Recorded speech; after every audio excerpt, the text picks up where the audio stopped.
Something's happened. Something's gonna happen on your stream. I know it. Something's gonna happen on your stream. I know it. Oh, the Zuff bar's dead. Great. Means there's bad shit coming from the south too. We in trouble. The Ice Kingdom might be melting.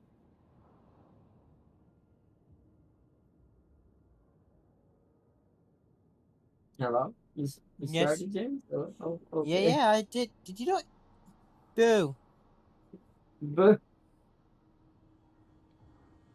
But yes, the Ice Kingdom is Can we melting. appreciate that the first thing I order when I see YouTube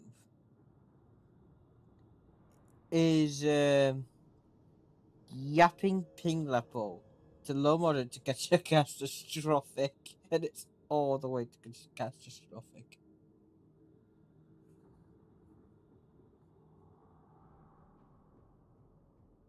Yes. Yes.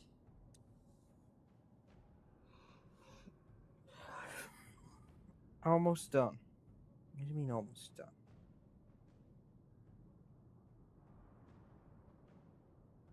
What do you mean almost done? Ah, no, it's almost done.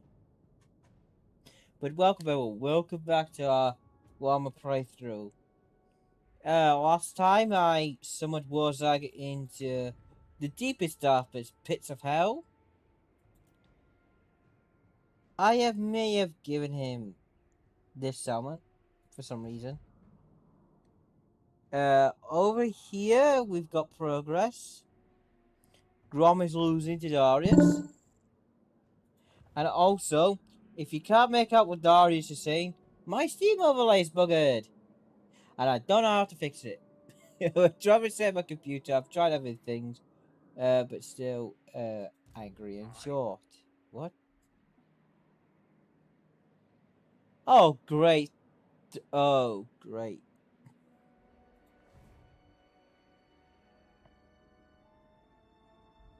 What?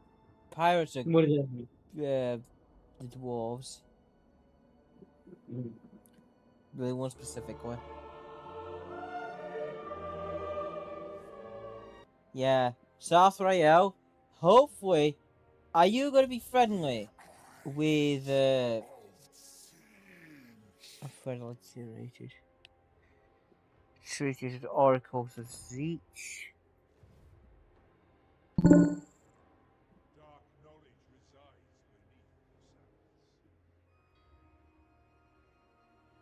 But we're gonna increase our army. I mean, technically, I'll try to send one basket. I mean, I could use any of the help This is at what this does it. point. If Tyrion has to sort of fight in a Oh, 3-front war, Chaos is here. I don't know. I'm trying to say best. Yeah, so all of Chaos has come to melt my icicles, and I don't like it. one's trying to give you a green tide, the other's trying to give you a black tide, the other's trying to give you some nice infectious hugs, the other wants to get your skulls and burn them, and the other one wants to just conquer the Empire with you in the way. Yeah, I was gonna say the other one is trying to do other things to the skull, to our skulls. But Yeah.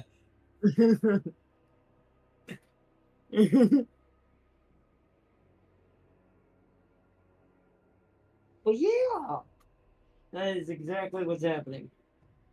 Madness. Game start. Into the chaos and maelstroms. All right, let's see. And what's funny is RTS brain me is not exactly active fully right now. So this. Oh. Hello. Oh yeah. So yeah.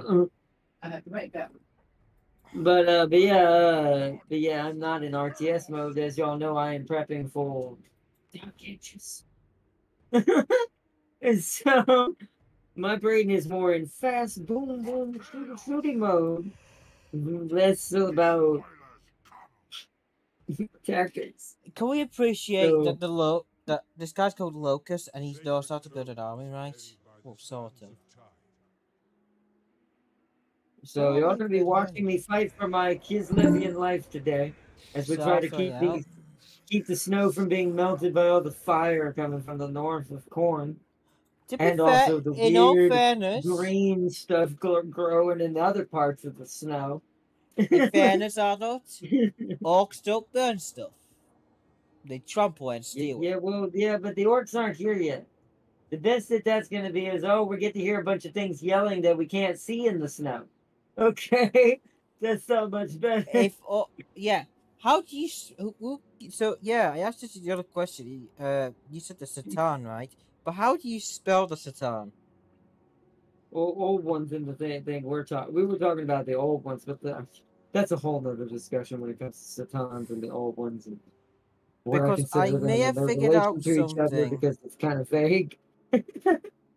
I may have figured out So something in the Warhammer 40, because you said the old ones are the ones that created the Satan, aren't they? it's one of the it's along those lines. They're all connected to each other from the original. A lot of these people. Okay, we'll go. Okay, but what's I gonna say? But it's it's one of those things. Just technically, in general consensus, that just know that it all started with the old ones. They created most of the origin species that we see today, and those species branched off into other species or got halfway obliterated, depending on the situation and who they were and what part of the fight they were in. It's very it's deep, but it's also not well connected. Old ones are gods that make life, and Satans are gods. Yeah. So the Satans are the eaters of life. So technically, isn't it that the Quarks were made to fight the Satan, which the Satan are basically Necrons, or would be eventually Necrons? Something like that. I have to go back and reiterate all of it. I do, but either way, point being, origin of all the species, and the Eldar just got caught in the crossfire for them. They got the shittiest end of that stick besides the crook. Yes, they deserve it. They deserve it for being They did Eldar. not. Although one could argue that we're not going to go into theories tonight, but one could argue, now knowing what Farseer explained to me yesterday, I have even more theory leading to that if it were canon, I know it's not, but maybe it should be, is that the Chaos Gods were born of these great original conflicts of the original species. Because that was before the Dark Eldar existed. So one could argue, and it's many other things too. It's like what did you say? Wasn't there a oh yeah, Cain, right? The Eldar I feel like are more responsible for something and maybe got cursed more than I think they did. But that's a whole nother theory for another time. I actually am now leaning into that Korn and Slanesh both come from Eldar. And both come from Cain. I might actually be willing to admit that maybe, just maybe, and I shit you not, if these guys were smart writers, maybe they should be the same person. And what I mean by this is Cain versus Korn. Because after I read and heard about what Cain literally did, and this is before the Chaos Gods were anything, and before anything was anything, Cain killed a god. So if Cain can kill a god, this means he himself is somewhat of already a god. Or at least maybe even demon god. I asked Farseer, the laughing god existed during the war in heaven. That's true too, right? The laughing god is also older than the other gods too, technically. So one could argue maybe the gods of chaos aren't the original people that they are. Maybe they are older than we think, but their original identities weren't Korn, Slanesh, Nurgle, and Zeech. Or they could be the sons of the original gods. Or like descendants of them. I mean, maybe like right. Well, maybe like in Cain's case, maybe Korn is the son of Cain. Maybe he was a son of Cain, like a direct descendant. I could see that, but I Yeah, don't because know because of I can see the I mean chaos of maybe, the but mind of the I, laughing man. I could see that I being mean part Zeech because of I all mean maybe because of the I don't shit know. of it is. Because think about it, if he's always laughing, he's It always Yeah, got created chaos and giggling about hold something. on though. But here's the thing: the laughing god isn't Zeech though. The laughing god That's is why I its said own thing. part, not full. Well, no. I'm talking about like he in his own right, even with this theory, would be his own thing because he's always existed. Like even during the old one's existences and Satan era, the laughing god was a thing. So I actually don't think that would be Zeech. In my theory, my biggest theory, I can't explain Korn fully other than maybe he's Cain. Because here's the other thing that would make sense. I could play into maybe Korn is the son of Cain and that ended up becoming something else, embracing the blood magic and death and carnage fully. But you can't explain Slanesh this way. Because Slanesh doesn't have children, and Slanesh wouldn't be the children of anything. There's nothing before Slanesh of what it became. Slanesh was one of its first. Zeech is kind of arguably the same logic. Nurgle as well, because orcs were just mushroom-like people. So were the Kork. They're not Nurgle, though. Nurgle is actually infection, disease made manifest and sentient. So, and one could argue maybe even his existence is maybe out of all the gods, he truly is, or the Chaos gods, he truly is the closest to like being a true demon, because he could have just been born from all the death. Like legit, he could have Yeah. just been born from the rotten decay of corpses molding together over time, like any mold does. So he could be he So could be born from a graveyard because that's what most mass graves are buried. Well, bodies are I buried. mean, maybe And a graveyard specific. I mean, just the fact that just was so much death during that time, like whole species died could be during that era. So that's a lot of bodies. So it's like Nurgle was probably made from the enslaver plague.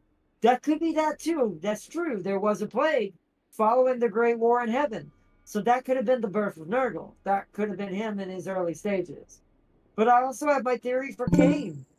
I'm starting to lean more and more towards that maybe Cain is Corn or comes from Cain. Corn comes from Cain, can't talk. And then once again, we all know where Slanesh was born. Slanesh was born from the great break of the Eldar, when they went two separate ways and created a deity out of pure strife and suffering and suffrage that sucks the very life out of their bodies. Literally. Both figuratively, literally, and jokingly. But once again, this would make sense. Think about how broken the Eldar were after the war in heaven. Think about how scattered they were. They got a very shitty end of that stick at the end of that war. Their species was fractured beyond all hell. So one could argue, and this also playing even more, you're gonna hate this, is the last thing I'll say. Playing even more into the Slanesh Korn dynamic, how they're rivals but yet not rivals. Think about this. Would it not make more sense that Korn and Slanesh, why they hate each other? Because they come from the same origin species, but they see things differently completely. One is just murderous unhingedness. The other one is wrath and I could see that being war. what to be like One is siblings. more. Well, it's like siblings. It's two of the same coin. Both believe in, no offense, you know, taking other people's lives. Let's put it that way in a nice way, as a Blood honorable for the thing. blood Well, god. it's like there's a reason why it says blood for the blood god, skulls for the skull thrones. He doesn't mean he's gonna treat you nicely as his enemy if you He's lose. gonna get the hand and it's gonna go down It's your like throat. so. It's like so. One could argue at the base part of what Slanesh and Korn is. They're both the same thing. They're both about strife and conflict and death through other means, like other hands, someone else, if you get what I mean. If Celestial So, Walker during the war in the heaven King would have one shot it.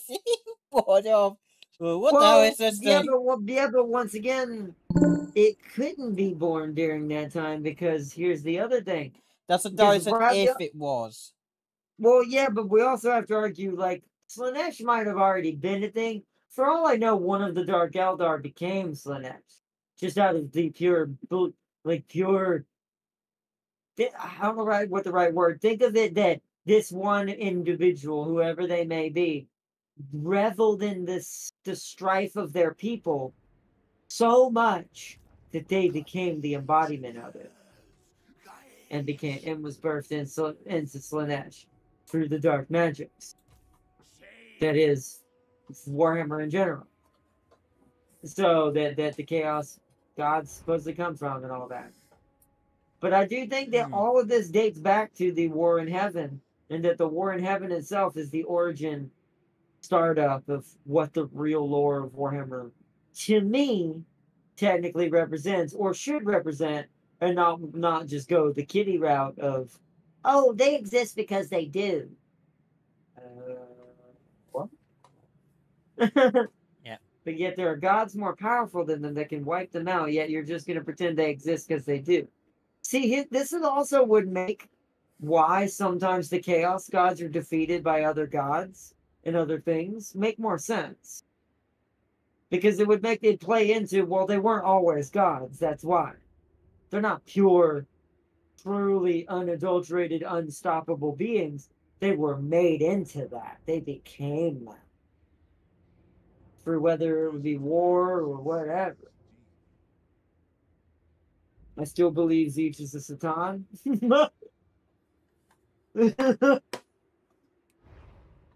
Maybe even an old one, to be fair. I'll take it even a step further. Maybe he's not even Satan. Maybe he was a part of the old ones who created the crooks. I don't know. Someone tells me to believe that. I reckon he was part of the old ones, but I think he served. Well, I think he served under one because I was thinking well, the other day. no, It's like he would what? definitely be one of the makers if that, as I'm gonna use a Doom term. He'd be one of the makers in this case because, like I said, I want to also point out what the Krork are. And I'm going to say, I want you to tell me something, James, hearing this out loud. So, the Krork are a super intelligent, massive fungus-like creature who is super aggressive, steroided up, but super intelligent somehow, loves books, and also really good at science. This is before the Orc de-evolution that they had to suffer. Yeah. But think about that explanation I just gave you. It would give them. It would make sense. So that would be part. Yeah. Also, tell me what breeds more madness than creating something that is hyper intelligent, hyper strong, but also biological? Yeah, see, look at the two differences of these pictures. The top one is a Krork. This is what the greenskins used to be like back in the ancient eras of the old ones. They were akin to space marines because they understood they weren't just mindless war. They still liked that. They still enjoyed it, but they had control over it. Plus, Yeah. their designs made sense. Do you see anything exposed on this board, dude? No. Nothing. And they're bigger. Because I want to point out how. Hold on, let me bring this picture back up real quick. Darius, do you see that? relax. Do you see that tyrant head back there from the Tyranid? These things are massive. He's bigger than that by a lot. It is like so. Yeah, look at this. Size versus Necrons. This is why they were created. This is what they used to be. But look at that picture. A perfect meld between biological and intelligence inside of a battle suit. But sparking on a sting. Like he did they can run. Like this suit only works for the Krork. The Krork are more akin to what to me the demons are like in Doom, which we're gonna touch on actually as an example when we go back to Doom for something coming up soon. Because I have found something dastardly beautiful that I was like, holy shit. And I did not understand it until I read it took me several takes when I finally got to this codex again and went, No way. So, more advanced than Space Marines armor by, oh yeah, but either way. But anyways, we'll continue on. We'll talk more about that in the future, but yeah, it's a crazy thing. Orcs are insane. And like I said, we will be using them as an example to what I'm going to be talking about, the demons, and what they actually represent in the Doomverse when we play Dark Ages. Actually, we'll probably talk about it in Eternal when we do the DLC and going towards what that's about. And then carry that on further when you get to see what they were actually capable of during the Dark Ages and what they actually are. You're going to laugh. Because it plays into something I always love about when games respect this. Remember what I said. What is the most dangerous species in all of existence? A bird. No. I meant realistically, humans. Oh, America. Now, not. Well, maybe specifically there, but it's like you can't say I'm not wrong. But it's the play into something very unique. Now it's not direct cut and dry, and not every story needs this. Hint and point to it in anime I said terrible things about before starting, because it is a terrible anime. And it ruins a good franchise. But anyways, is some things you can get away with the you need to have the scariest thing is humans, not necessarily the other thing. It's not as cut and dry in that. But then other stories don't need this. But Doom made this work beautifully. Because it didn't just throw it at you and make you have to believe it at face value.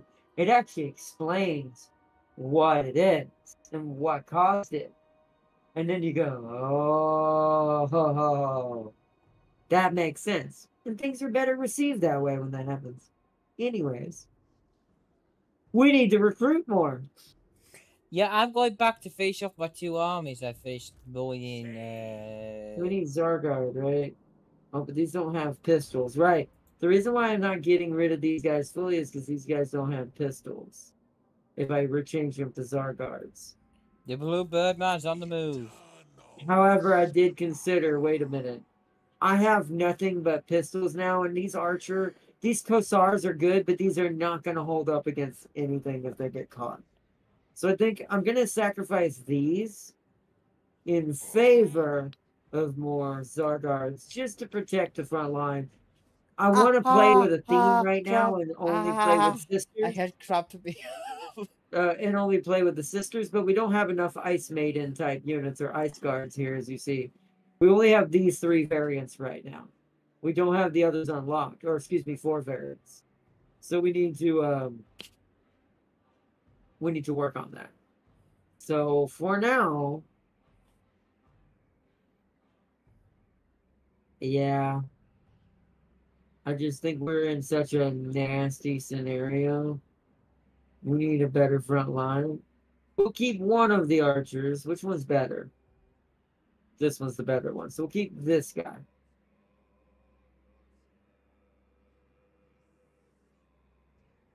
But we do want one of these. We don't want dual wielders because we're going to save that for the sisters for both versions I'm going to have. So, for her army. So that's being recruited. What do we got here? Well, oh yeah. Oh, I didn't get it. What?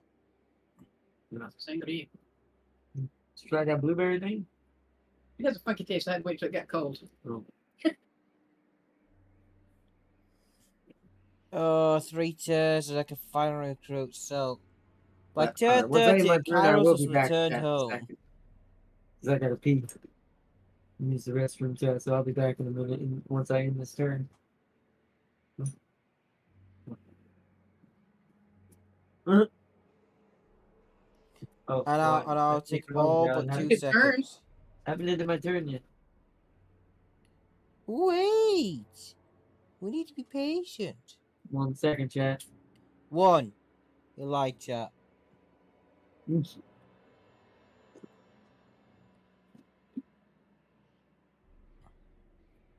No trust or not, you like.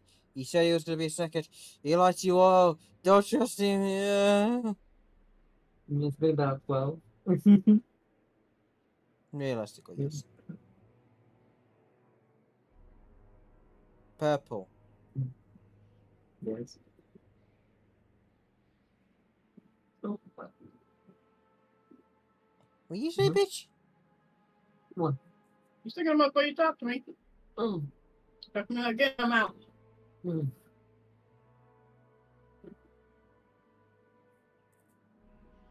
But hold on, chat. We'll be back in just a second.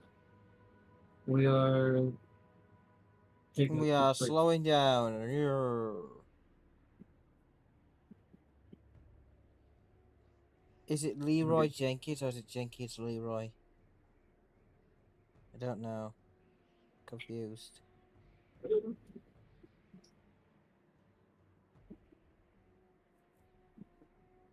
Alright.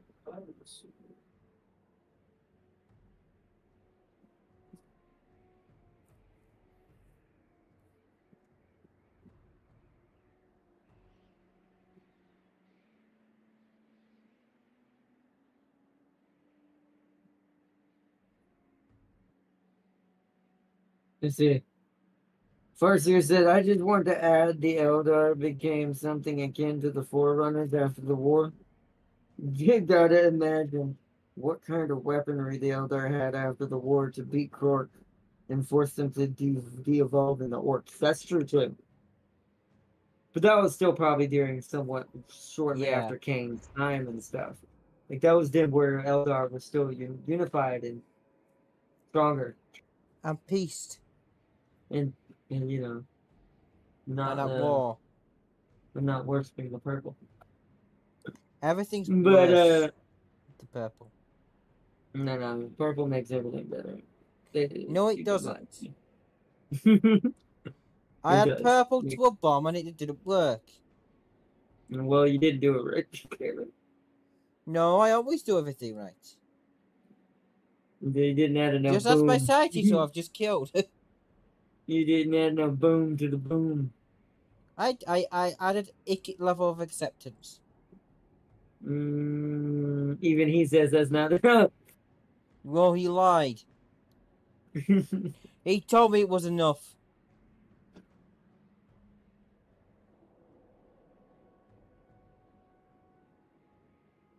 So much green. Yeah, I hate that I can't build any buildings because we need this recruiting to be done. It is the top priority. Welcome to my life. I have. Do you know what Of the us worst thing trying is? to survive You right have now. problems building your buildings. I have problems just moving my armor because I forget how far I spent Kairos. That's not a euphemism for anything. I literally had to make him bully the lizards. You make him or you decided to. We always need to bully the lizards. The bullying of the lizards is great. The more we bully, the better we become.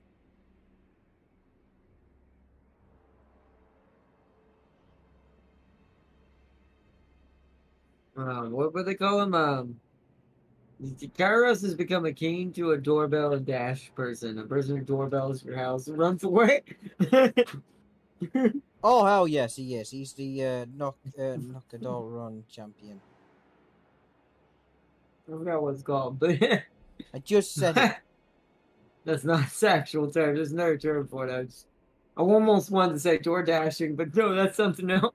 No, well, sorry, he has to deliver your food. Wrong person.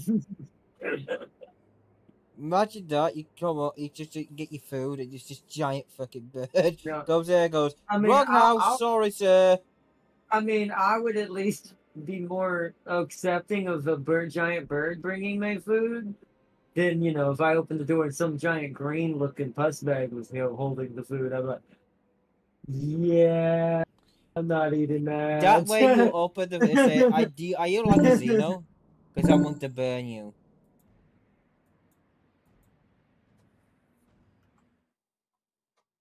We need Bellacore, all why? dash kiosks.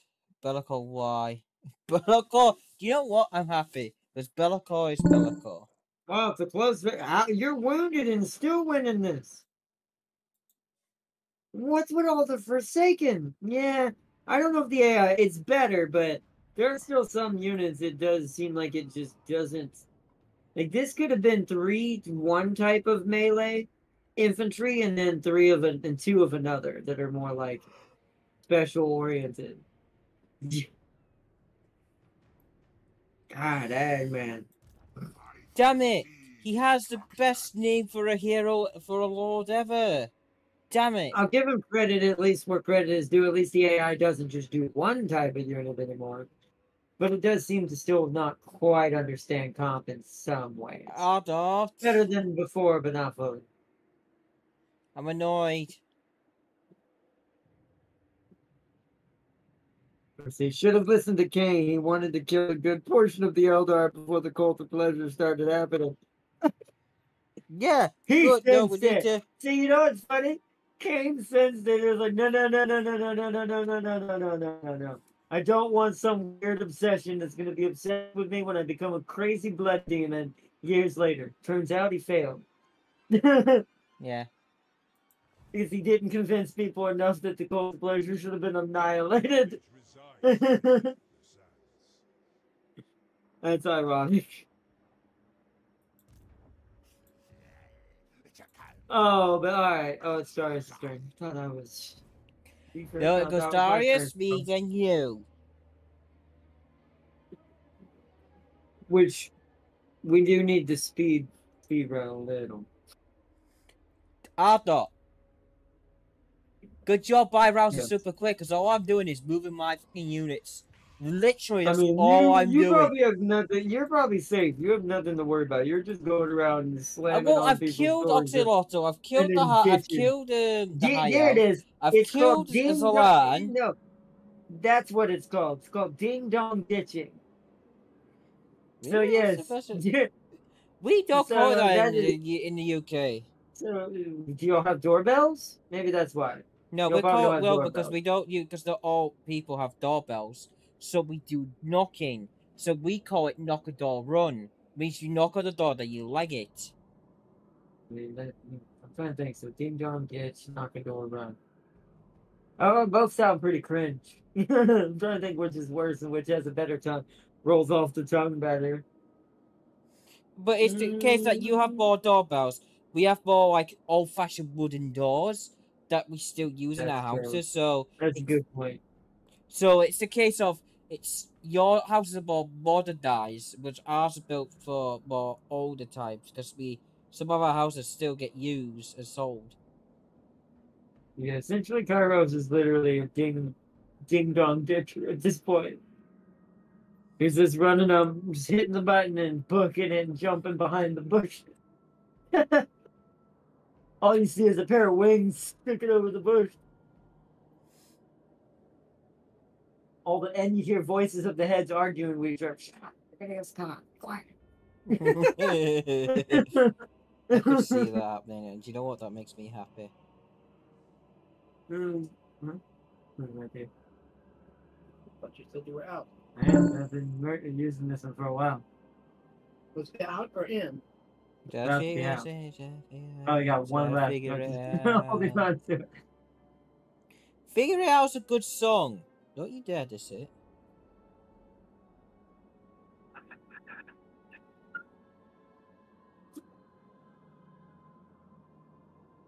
Got one more.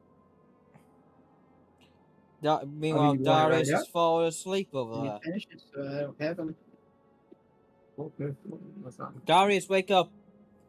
Hey, wake up.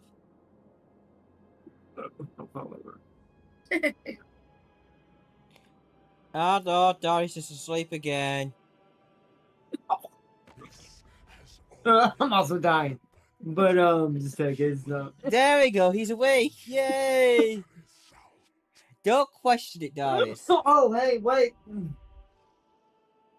I need another cup with some of my blue raspberry. Hey, wait, I haven't talked about your car's extended warranty. Hey, wait, I need to talk to you about the car's extended warranty. Imagine that. Hey, wait, I forgot to tell you about your car's extended warranty. That's how committed to the bit you have to be to sell car insurance. Exactly right. Oh.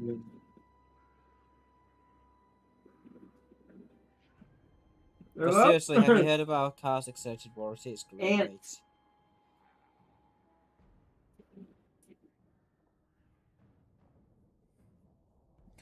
No one talk to me, please. I'm moving my armies so they can get. no one talked to me. No one declared war on the island. It's still there. No, I want people. Your irony is. Actually, no. I'm not gonna say it now because it will bite me in the ass later. But for now, while I've got nothing going on, I would like some engagement in other activities that require me to move. And there it is. You think your brain doesn't know what you mean? It's gonna like, I want war. Let's get war. Well, I'm Next hoping 10 so turns because are my gonna. brain is No, tired and I have about the, 6 hours of the, sleep. the next 6 turns are gonna be like 4 factions declaring war on you. Well, I hope not because I'm about to make friends with one. So I could declare. Well, I'm gonna declare war on the shorties when I get chance. You're gonna do it on you in the next 6 turns. You ain't gonna get to do it yourself. Well, if that's the case, I mean that's great because it helps solve my problem. So I mean, I'm glad it would. Hold on. The AI is smarter. AI is smarter. The AI is smarter, huh?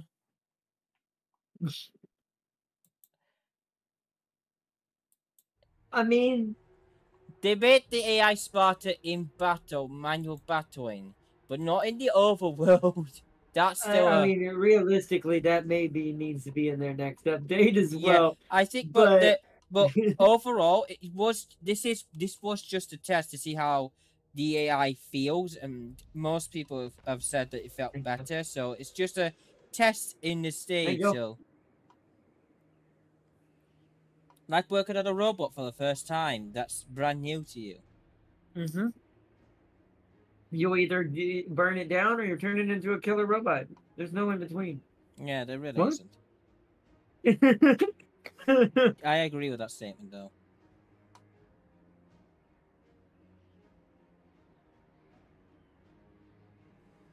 Oh, it's biting.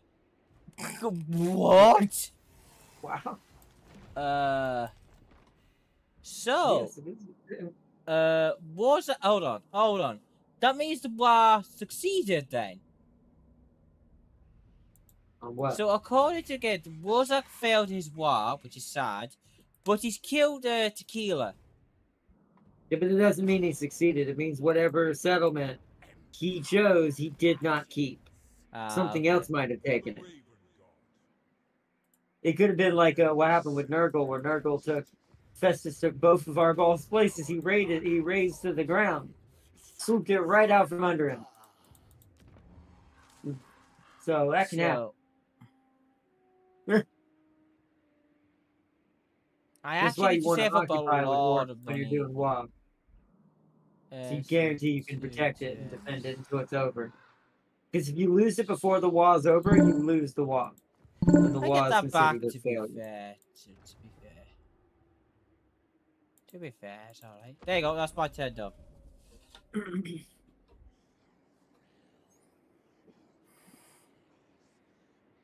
See, now that looks more like an actual army. Although, where is this to you? Comparatively to you. That's not too bad. It does mean that one city might be slightly in trouble. That you're somewhat away from. The groom is definitely angry. If you're wondering what that is, the autocorrect keeps changing Grom to groom. The groom. The bride's groom keeps getting wah angry. What kind of bride would you say that a greenskin's probably gonna have? I actually don't know what that would even look like if they even Just had a explore up north, female. Ardot. Explore up north for no apparent reason. Other than like Warcraft's iteration on that, I don't think we have a reference for too many female orcs. I don't think that would be a thing in most They were used situations. for other purposes, Ardot. It's okay. That's goblins. You're thinking about goblins. There's a reason why there's a goblin slayer. And there's a reason why there's goblet hewers. Even though I Goblet, do like me some tube gobos. dive catapults. What? What's Yeah, catapults have to do with this? because they load goblins. Oh, you're talking about the hurlers. Yeah.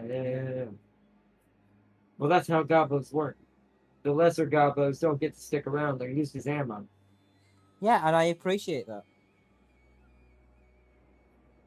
That's how they still contribute. All right, we have some Zargard. We have a situation. Has Festus moved away? He has. All right, so let me check some things. Let's see what our situation needs to be. Now here. the big question is, you gotta ask yourself, why has Festus moved away? I'm hoping to go try to fight Darius. I could always and throw that, this back that up Darius Army has at them. scared him into coming back towards his territory. Me You've and got a the knock-off Orthodoxy are... Sigvolt-looking ass. Hold on, I'm going to send payment to the Orthodoxy. We're spending our money on the Orthodoxy this turn. Just because did scare he's at him. neutral with me now, and I'm trying to get him to go a little higher with that. We do need to get that other perk next time I unlock enough extra points here. We need to go for something Dominion or diplomatic related, basically.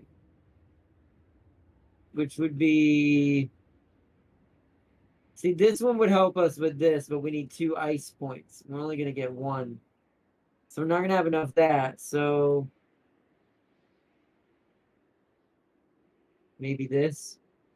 It makes construction costs cheaper and take less time, which is... We're going to need that. That actually is what we're getting. Yeah, now reading that, we're behind on buildings because we focus solely on recruiting right now. Because we're kind of stuck in this in-between game going on right now. What are you Let me get the upgrade for the about? Zargard. Let me get the upgrade for the Zargard. No, Make them you're even not. tougher. You're doing a great job. Keep sucking. So, yeah. We are now attempting to relegate that issue and see what our strength is. So, let's see what our strength is to the Chaos Lords now. Our ball still has a full red bar on me. I don't like that. Our God, ball I is just really hate him. angry. I really hate him. Yeah, well, so do most people, but hey, not many could you know. Okay, Festus is better. As soon as he gets punched once, he's killable. Because he's 65% red to my 20 to 30% red. If he loses one army, I will instantly be able to take him from this world. From my side. Or at least from the areas he's taken from me. I just don't know if I want him coming back this way now. Like, should I attack Prague and take Volksgrad and Prague from him that he usurped and basically swooped from under the rug out from Arbol? How much are you willing to pay me to punch him? I don't have a lot of money. I don't make much per turn right now because I'm had to recruit such high ranked units. My economy is now down in the 1700s per turn. Because that's not three armies, that's 2. Because I can't afford a third one unless I expand. So I have to decide who's my biggest opponent, who's my best choice. See, even not Warzag, even Azog, it says his power scale is stronger than Nurgle to me. Which is scary to think, because that means he's still got a 20 stack wall somewhere. So essentially a 40 somewhere. And probably a small, like, full 20. What I mean by small full 20, it's a 10 with a wah. So it means there's 10 wah in there too. A wah! Now the army near me has nothing in it. It has 1 wah unit and 1 main unit. And Beach of Fennis definitely has no defenses. It'd be easy to take the stuff that he's taken, but it'd be what is the repercussions of that and what is he going to send at me from that mountain? Especially if he's not fighting Vlad now. Oh, he always is fighting Vlad. No, I think he ended it. I'm pretty sure they stopped with each other because Vlad's winning, at least overall. They're both pretty nasty towards me, but apparently Vlad is still winning. Vlad is Vlad. Let me look at Vlad's number. Oh no, I didn't mean to do that because I Yeah, have it to. shows you how Because weak this is we my problem are with right zero now, overlay. chat. It's really small, so I have to open it like this. Gunpowder Lady has something to say about that.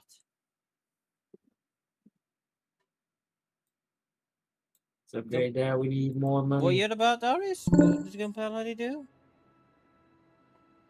Gunpowder Lady has. Oh, she's at war with Vlad. Okay. Well, it still says Vlad is overpowering me, so he hasn't lost too much. Because I don't They have a may have lot. just started the war. Realistically, I'm probably pretty small compared to a lot of the armies on the map right now, especially certain ones. But I'm hoping my units are just better. Quality over quantity. So let's see what his are. His are tier 3, tier 1, tier 2. So he has very little tier 1, tier 2s. Most of it's tier 3. But that's a small army. Whereas I have, on my weakest army, and I have a lot more tier 1s on this army, but yeah, see, this army is a little bit shittier. Do we have any cav I can replace this guy with? Give him better cav? Because we're lacking on the cav.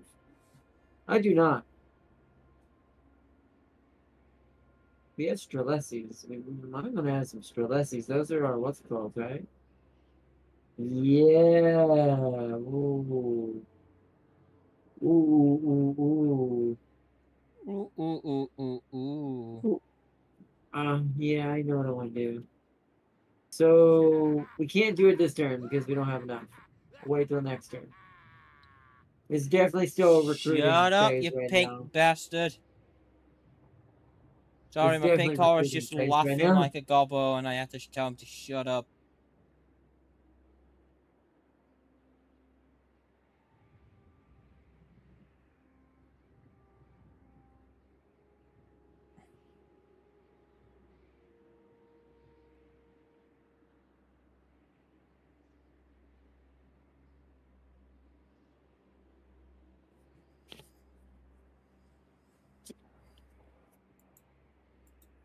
Do you have a lord? I can't remember. Does a VAR have a hero?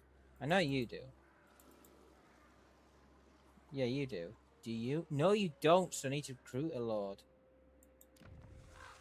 What am I doing? Oh, just upgrades the conversation.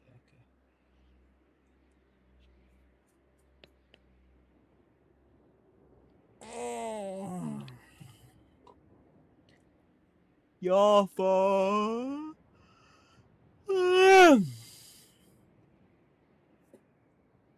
I am tired. I've had 6 hours sleep, chat. I am tired. You know, let me know if you get too tired. I don't want you to. I don't want to do too many silly things and accidentally screw up your part of your playthrough. Even though you technically have it the most comfiest. Then Darius, second place. He may be fighting 3 fronts, but it's got some good resources. And then there's me, who's trapped in a corner surrounded by terrible shit. Yeah.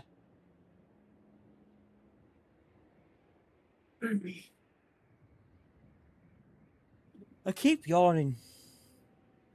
This is why I hate yawning. Yawning should be banned. It's annoying me. I was like, y'all should be done. I don't like the words "don't panic." Okay, don't panic, Arnott. Why would I panic? What would cause alarm for panic? Okay, don't panic. I may I have may gone have 3 gotten 3 armies I armies. could afford. Why would you I panic may about have that if you're gotten. on his side? Oh, you couldn't afford? Did you mean say I couldn't or I could afford? I mean, you do I probably mean, have a to lot more money panic. than I do. I could. Okay, well then why would I? Yeah, why would I you mean, that's panic good about for that? Seems you. like a good thing. I mean, unless I was fighting you, then that'd be kind of annoying and kind of alarming. But as a kid's lesbian right now, but yeah, I'll probably die long before even any of that would happen. And this is from the Count fighting Festus. He might go back north. Well, you should just declare war on Festus and try to kill him. He looks like he's running out of quite a bit of territory to myself. Y'all are definitely boxing him in. And the sooner you do that, the sooner I can get Prague and Volksgrad back that I should have already had. But that was my stupidity for not attacking them. I wasn't sure if I could. But now knowing how they play, I should have said screw the Orthodoxy in the beginning and just kissed up to them later after getting rid of Prague. So I would have had a forefront to chaos. But I didn't do that. So I idiot. So now I play Mundo frozen in the ice. Or in this case, melting out of the ice. Thing catastrophe levels of stupidity. But yeah. I'm about to fall asleep because Darcy's taking too long. Good night, everyone. Alright, it's next morning. What is Darcy still on his turn? No, it's still, yeah, it's Darcy's turn. Luckily, I have leftovers. I don't have to eat too much, so I don't have to end early. But I'm probably still going to call it from my side around 7:30 at latest, which will give us another about hour at best, unless James gets a little too tired. No, I'll power through it. This has been a weird weekend, anyways. Everything was out of sorts, and I was prepared, but not prepared for today. So you were prepared. I was prepared streaming-wise, but not mentally. Same, bro. Like that. My brain's like, where are the demons at? And I need to shoot them with my shotgun. Meanwhile, I was like, where am I? Who are you? Get out of my house. It's like my super shotgun is hungry. Not yet. Also, God, I'm so much better at that game than when I did streamed it. I'm so mad at myself. There are some small mistakes I'm making here and there, but that's because it's more me relearning the controls. As James has been attest to since he's kind of my message group on PlayStation, I send all my control scheme pictures to. Yeah, I know the secrets. Who is the great Orthodoxy talking to? Who did he just talk to? Jarvis, is he talking to you? Who's talking to who? Did old man Zheng Jiao come to see you? Of Russia? He did what? Hold on, I have to look at that. He gave me your body. What? He stole from you. Yes. Stole from you and gave it to Darius. Holy crap! I gave him that as our ball safety initiative money. So bad. And he just went, oh fuck it, we'll give it to the Empire. Yeah. It's to protect against the blood host of death. Yeah. Grom's dead. I love it, he says Grom's dead. Here comes the bride. Here comes Carl Franz. Yeah, what's Carl Franz that killed him clearly in this picture. So yeah, that's bad. Well, I may know where that is actually. Hold on. That's a lot of trolls. Why were you fighting in my land, Darius? There's no pump wagons. Like I said, AI's better at general comp. Like, meaning not just spamming some spears. And only that. But it still doesn't understand what the characters look like they're supposed to be good with. Because, God, that's not enough pump wagons for a guy who's supposed to be known for pump wagons. He actually might have done some more damage to Darius. Hold on. I also want to point out, Darius has a weakened army right now. Pump wagons would have enjoyed that feast. Can we appreciate that? What you've said. So Grom loves a good pump. Yes.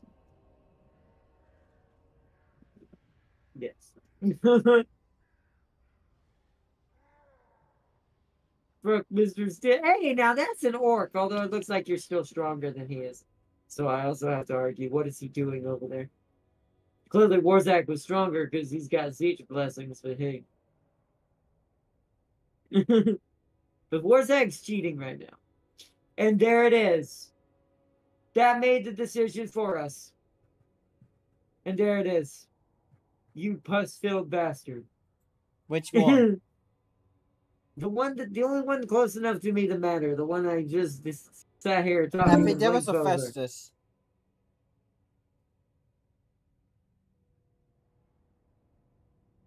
Why would Epidemus is nowhere near here. He's Right, always he was, close I to you, think. or not. This is stupidity. All right, declare Festus is not war. fighting. We have Artie's his border. I go about the Qued war on Reichland. Ooh. Well, at least this means I can attack Prague. No, fuck up, Bellacore, you backstabbing bastard. I knew one of them might do it. That's why I was a little afraid of pulling the trigger myself. Normally, I don't like to turtle. I'm not that kind of player in these games, but because I had a bad start and I made some terrible mistakes because I don't play Kislev that much, I had to kind of wait for Good the job, hatchet Darius. to come towards Confederate me so I can have a chance talent, to fetch the hatchet and throw it right back. At least in strategy terms and tactics. So our goal is to let the Queen attack Prague. The secondary forces staying near the border to answer any stupidity.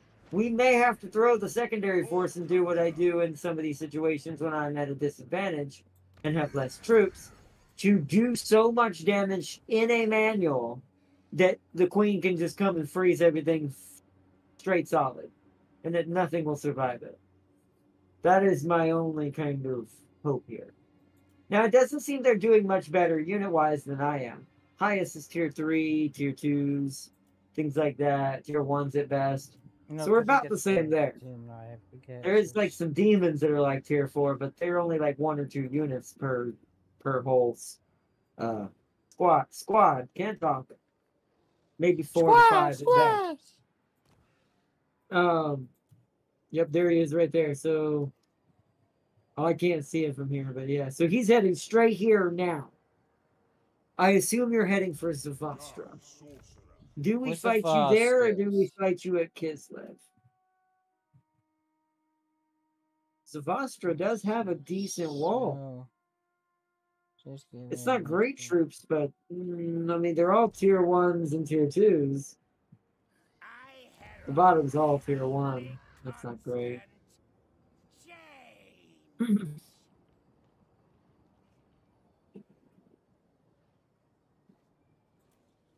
So what would I lose if I lose this?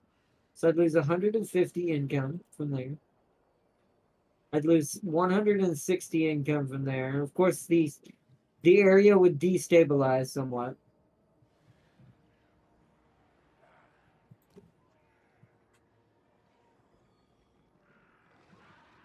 So what's right there? Vitovo? I mean,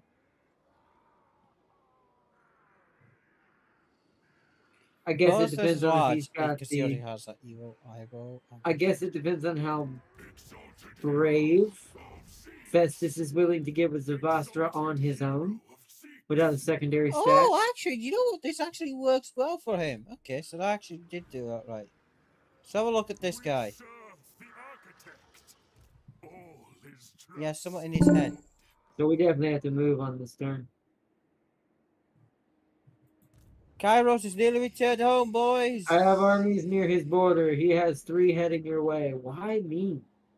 Another thing that I have a problem with campaign-wise with this game that I hope they improve. This is just a tip and friendly like advice to the developer or NCA for going forward. Yeah, the bar sling.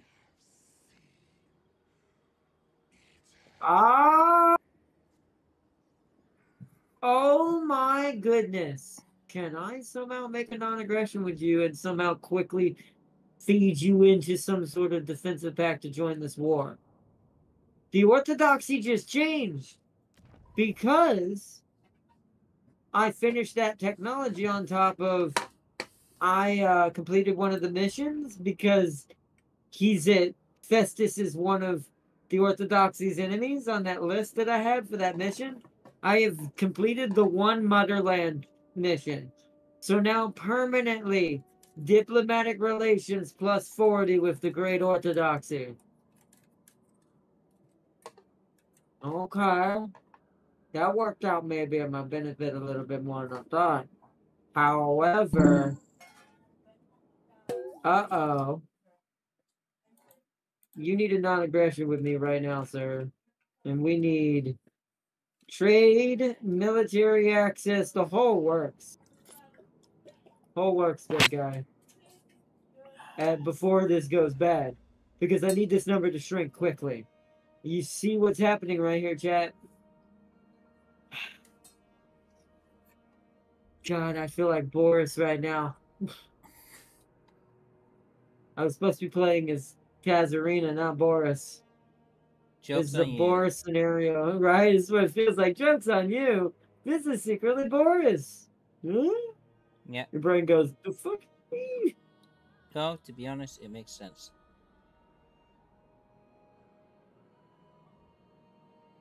Alright, sending my troops over here. Elevator operated. I can't get to Zavastra, so it may be retreating. That's why I'm only putting him right there. She, however, is going for Prague immediately. What's Prague's Elevator defenses? operator. pt4. Good. Let's go.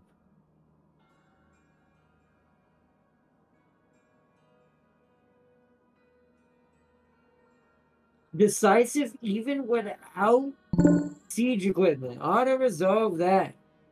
Yeah, we didn't hardly take anything. A couple of the sisters and the two of the Tsar guards took some damage. Everybody else was basically unscathed. Perfect. Perfect, perfect, perfect. Occupy. Nice. Alright, secure. Prague is back in Kislevian hands. We sadly can't get Volksgrad in the same turn. We should heal that in one full turn. We will. Beautiful. Beautiful, beautiful, beautiful.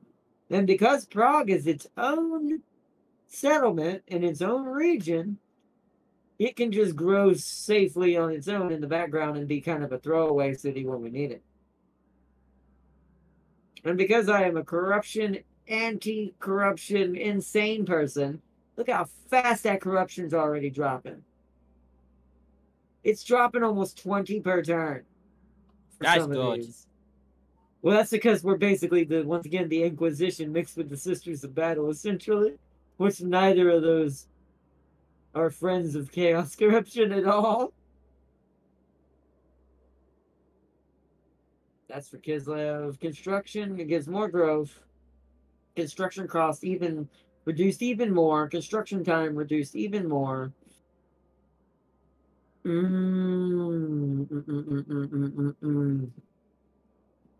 Excuse me. Woo.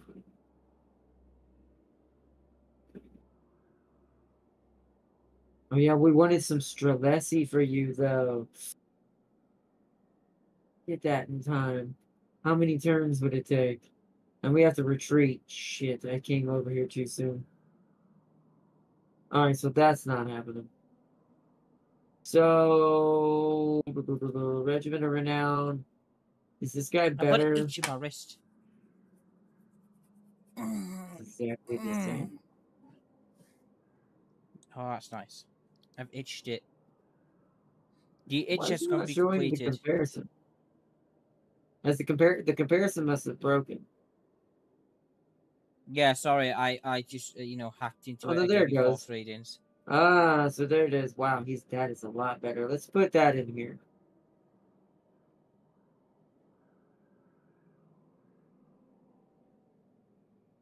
Oh wait, there's a regiment right now on that one.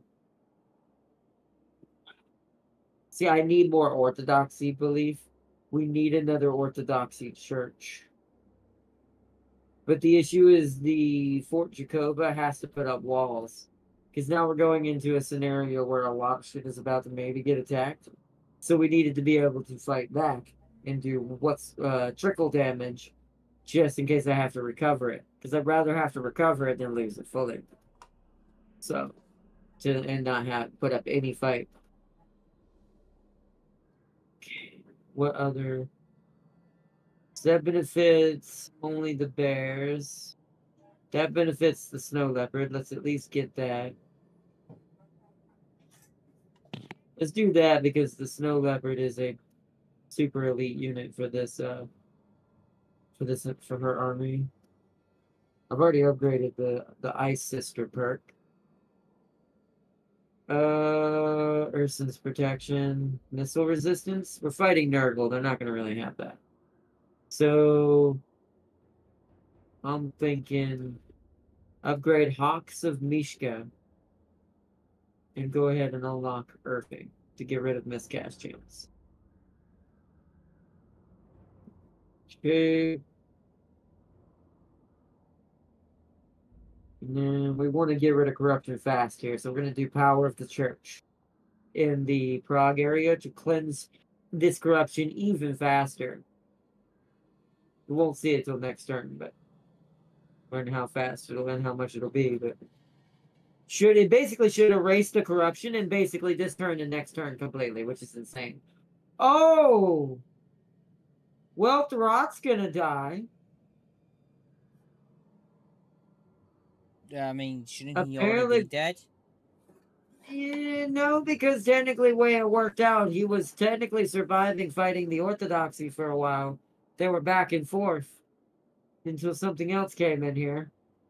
Pun intended. And also, for some reason, Korn just decided he wanted rat skulls, I guess. Because let's see, that's 2 blood hosts and a full 20 stack of Arball himself attacking Throt's home base. That is amazing. And so, however, I know who killed Malachi. Who? So I'm now officially Boris, and they also took one of the Orthodoxies, and they're at war with them, for God's sake. This is terrible. I am now fully my father, Boris, because let's check it off, right? My Boris has to fight Nurgle, he has to fight Korn, he has to fight Undivided, which that hasn't shown up yet, but it's only a matter of time before the Angry One or something close like some Chaos Dwarves or some shit show up. And so they're the only one missing from this party because he also fights Slanesh. And guess who's just come knocking? Oh, I see how. And he's the one that killed Malachi. Well, you know what? If it's not Throg, it's usually Malachi. So not Malachi. All of the dwarf mountains are goddamn tentacles everywhere. Oh, that's a bad thing for you. This is what Malachi has to fight before you. So glad that I'm not playing Malachi, so I'll get a break from this. So you have to see. But you would have at least held him at the door and probably killed him. I would have killed Throg. Him. I would have killed Azel. I would have killed Arbol, Epidemus, and then Archaeum. It at least would have given me a reason to care about that treaty I'm forced into in the beginning of the game that makes the Orthodoxy hate me for the longest. Nah, and I think that's just a secret denying, because you don't know why that treaty is there until Malachi's dead. Then you realize he wasn't that treaty was there not for a random one. It was there to protect you until you understood, till you got defensive enough to help Malachi defeat what he's on his front though. Yeah, but that's BS though. He's a dwarf and this is Kislev. I get that they have dealings together. But my brain goes, yeah, but the Great Orthodoxy still would be closer to the Ice Queen, even in difference of beliefs in some ways, than the dwarfs. Or at Malachi's least weird. then, I just generally think they should have made him into a servant. and because Malachi is technically a wanderer in his own right, because he doesn't really set down in his lore either. He Yeah. doesn't really stay in one place. That's why the meme with the airship Now, is a Kari thing. doesn't stay in one place. Gromril doesn't stay in one place. Malachi doesn't stay in one place. There's a lot of So wanderers. some dwarves are like that, but then Chaos Dwarves you could argue, are kind of similar too, but just maybe slightly less nomadic. But the only really dwarf that doesn't wander around the map is Thorgrim, Mr. Grudge Everybody. He's You're the only shorter one than who me. does not move. You're taller than me. That's a He's grudging. right. You're You're taller, you're going in the book, you're going in the book. You're gonna book. That's a grudging. That's a grudging. You're taller than that's a grudging. Taller than my mountain. So I That's a do think it's grudging. weird. Is the Dorgrim is getting jumped? No, I don't doubt it. Good. Thorgrim should after he grudged everyone. Now I said you're getting a grudging By for Chaos Dwarves? Wow. So then I'm right. and Then Skaven. I'm about Oh, to I'm see friends with Undivided. Skaven, so you know what? Hey, I'll Well, take it. but that screws me because if he makes it through Azog as well, the Chaos Dwarves, well, there's the Undivided chink of the chain that I was missing as being my father. And this is why we don't speak too earlier. Well, once again, this is on me, at least tactically in one way. If I knew that this was going to be a problem, I'd have taken Prague and said, screw trying to be diplomatic with Prague at all. I would have let the Orthodoxy hate me further for a little while. Hell, what I could have done is just killed him, ended the war, but don't take his territories, and just peace out with him. Basically teaching him a lesson, don't buck up kind of situation. And then, boom, we could still confederate him later without warring and conquering him. But if I'd known this, I'd have been in a better spot. And that is hindsight. I don't play Kislev like that. I've only played them 3 times in total, including this time. So, well, at least the Queen, specifically. Boris I've played a little bit more. But hell, even Boris, to a certain extent, has it easier than this, because you can just get bears. Yeah, bears to You can rule the just world. spam bears and ruin Archaon's life. You should be releasing that video of that bears. But no, I have seen that video. It's But I great already in knew it. about that. I didn't go to that extreme, but I already knew that the bears were OP and that's the key. Oh to yeah, beating but he Archaon made is it into Boris. another level of OP. He took it to the stupidity of holy crud. He literally just made Boris into Bear Man. Yeah, he said we're gonna conquer the world with bears. And he literally did. He fucking slaughtered Archaon. And he did it with just bears. Right, we're gonna end the turn and see what happens. Oh wait, hold on. Do I have any walls I need to build and start setting up defenses? Fences are going up there. I think we're as good as we're gonna get since I started a construction of stuff in Prague. Let's do it. And Prague will make up for the money I might lose at Zavastra if it's taken. And that's what my plan is to grab the shit he can't get back to, come back this way with the queen, and then double take him. Now, he does have 3 armies heading our way. So what might have to happen is we have to fight all 3 of these at Kislev. Or maybe let it take 1 or 2 settlements while whittling them down enough to finish the job. This is still a win. It's just going to be very hurtful. Very hurtful. I'm like I said, the AI does seem still a little silly because its biggest threat is technically Darius, the empire who surrounded it.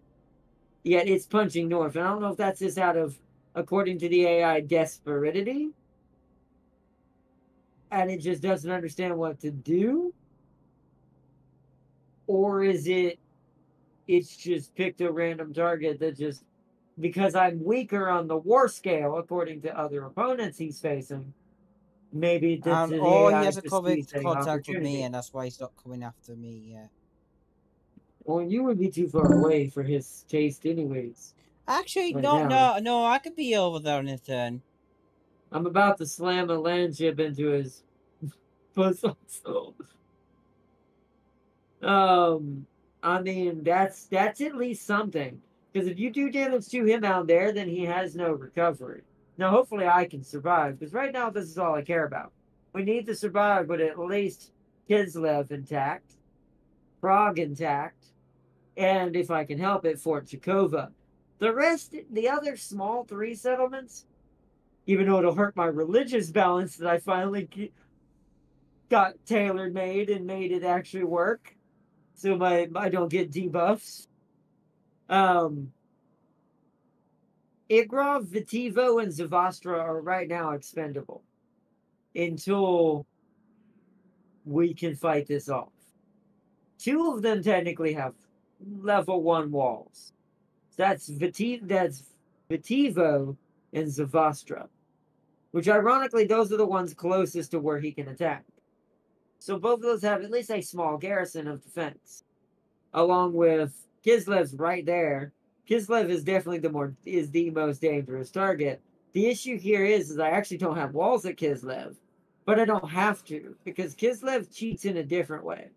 Because I'm using religious buildings and my military Don't forget about the buildings, garrison update, yours. well, yeah, there's that. But I'm also talking about what I'm talking about is with Kislev, they're one of the. I like when factions do this. Not all the factions do this in the game. When your red building also gives you garrisoned units, meaning your red building also provides defense to your city. It's not just a recruitment building. So my Zargard building that's maxed out is providing recruitment inside the settlement of Zargard dual wield, Zargard great weapons, regular Zargard, and my natural settlement tier 3 is providing garrison of armored Kossars 3, armored Kossar great Armored weapons 3, croissants. armored Kossar archers, armored Kossar spears, winged lancers, a patriarch, and that's what it is. So if you look at its defense, even though it has no walls, look how good There this is the unit is. goddamn Mostly walls. Zar. It's 4 Zar guards and mostly Right. Fuck it. mostly armored Kossars. James is bored. James is ADHD's kicked in. James is going to play golf. No, you're streaming. Don't go play golf. It's not time for golf. Oh, I never said on my PlayStation. Yeah, okay. This one army does not scare me. This one over here, right here. This is interesting. That can't hurt me. It's got some Chaos Warriors in here, but a lot of that is shit. Like, that's all tier 1, tier 2, and it's not good tier 1, tier 2s. They didn't even evolve them into proper Nurgle Marauders. They stayed at regular Marauder. And some of these are leveled up enough to change. I actually think you can just flat out change your regular Marauder, at least into the level 1 Nurgle Marauder. So this at least inspires Don't confidence talk in what I'm about saying that here. green sack of shit. Do you know what? Nurgle is the snow runner, And and this I one's must okay. kill This it. one's got at least 4 good units, but overall, once I again, thought I broke Arthur for a second. He's just like, what are you this one's saying? like it's got a Beast of Nurgle. Once again, an aspiring and neutral aspiring champion set of Chaos Warriors. That's so strange. And then a set of dual weapon Chaos Warriors. Once again, neutral. Another thing that kind of weirds me out about the AI, which in this case is good for me, but you know it shouldn't be. This is a Nurgle worshipping Chaos champion who runs off the Warriors of Chaos kind of situation, type of way of evolvement of its units. The AI clearly doesn't understand that these are all supposed to be Nurgle units. Yeah. Like Nurgle Marauders. Which would make them tankier. They'd have more HP. And more resistance, too. They wouldn't hit as hard as a regular Marauder, technically, in comparison. Or Chaos Warrior. But they'd be super buff.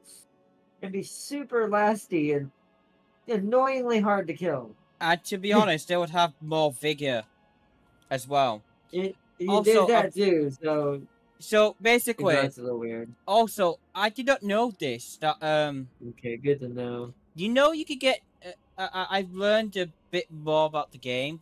That by one of my YouTubers I watch for Warhammer now. he goes into detail about what is vigor or why perfect vigor is really good. But basically, essentially, every action your character, your units do cost vigor, and you get penalties the longer or how inefficient you are with your units, and they reflected the negative hidden. Why does this sound like this should be something Slanesh should be good at? To be fair, it is, and it should be, because I'm not gonna say it, but I have to upload a video. But he goes into detail explaining how the vigor works and how each Thanks. action costs a That certain actually amount. explains something. I never knew that. It does, and you So have it's hidden like stats in the like game, stamina. and it tells you Yeah, it it's goes kind of from like stamina that it'll give you negatives as they get tired. Kind of Yeah. like in a. It's kind of like the same thing in. Even though this is a rough comparison because it's not the same genre, it's like Bannerlord. If you It or your does men feel are like a bit exhausted, Bannerlord with the data stats and because if everything. you and your men are exhausted in Bannerlord, yeah, you could have the best shit in the world. They're not going to fight at all good. Yeah, and They're it gives likely you to still negative get killed by a stats. peasant. It gives you, I think, like negative 30 defense or something like that. I forget the And actual you're- stats. But it's actually really cool how he goes into detail about it. I really It recommend also it. explains to me, you know what it means? It means that Slanesh is somehow the opposite. It means that they give out quick, which I get that joke, and I get that's probably maybe what they were going for. But you're going to tell me the thing that's known for sucking the vigor literally out of other people is bad at it? I don't believe that. I believe that should be an ultimate. Hopefully, maybe we'll get lucky and maybe the new Slanesh character will be good at this. Because I do think that now hearing that, maybe that's what Slanesh's special thing should be. Since Korn is flat damage with good ass armor, Nurgle's just all about just the most ridiculous health pools ever, and HP, and tankiness. And then Zeech is all about the magic and the range. All about the blasty blast. And it's like, and also with the fact, excuse me, that Slanesh is the fastest, meaning they have the fastest units. Vigor seems like this should be important with how far they have to run and how much they have to run around the map. Yeah. Being flanker units. So it seems like that would be something they should be definitely not shitty at. Hold on. I'll have to say, I'll have to give a shout out to him. It's Zekrovich, his name. Just but he is English, even though his name is totally not. Well, that's cool. I mean, yeah, and I've learned a lot about the game, and some of the tactics and everything. It really taught me a lot how to play the game differently. I learned that maybe that mass has something to do with how your units are behave. So if they have anti-large, right? Something I learned from him is if a unit has anti-large, that means it's good at countering large units, which if a unit is, the more heavier the unit is, the more it's considered a large unit. So I wonder, you'd be wanting to there's target a stuff with scaling system. See, I never knew that. So that means that the more mass it has, the more damage it takes from anti-large units. Yeah, that's it does because the unit is an anti-large specialty. It's good at countering heavier units, which if you're heavier, you're larger.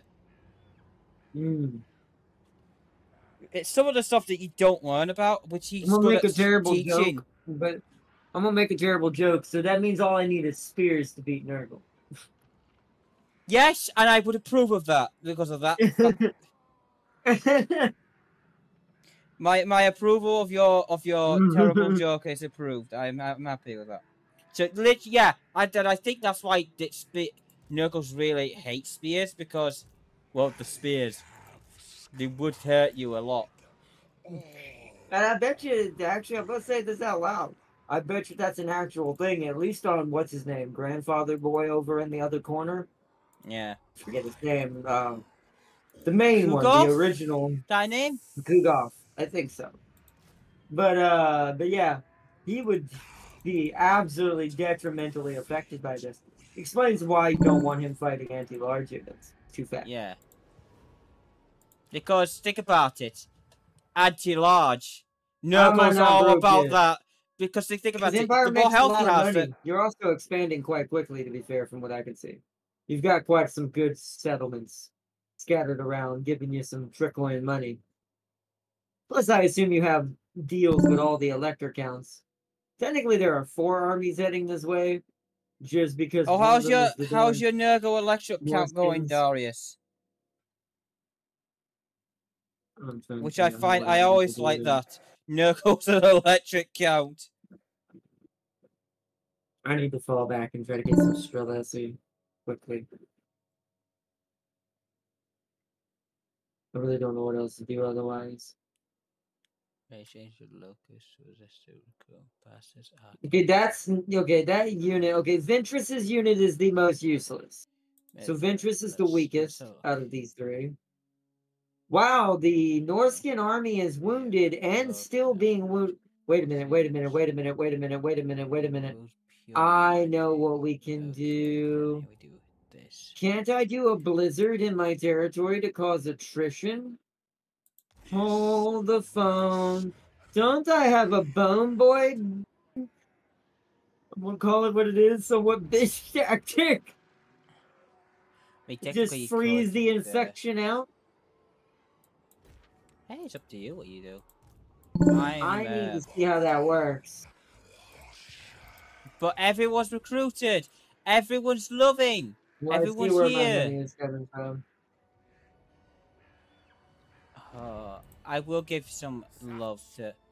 Oh. Is that I'll give you... Oh, there... Oh! Azog's back the to regular raiding ones the have anti-large, vampires. but these ones don't. So what's the difference between the... Don't you come and attack me, you stupid green skin. To keep raiding the Fang boys. Just stay down there. Messages. Just show them the green wall of greenness. And you stay away. After monster Until I get rid of the other green problem I'm dealing with. Okay, here's the flying ones.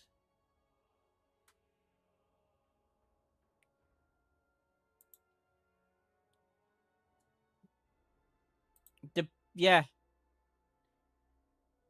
I think I raised it. What about the Platos? Yeah. Platos are large. That's a large chaos spawn. So hold on. No, but I need to get distracted. I need to find the regular one. I want to see what difference is. Okay.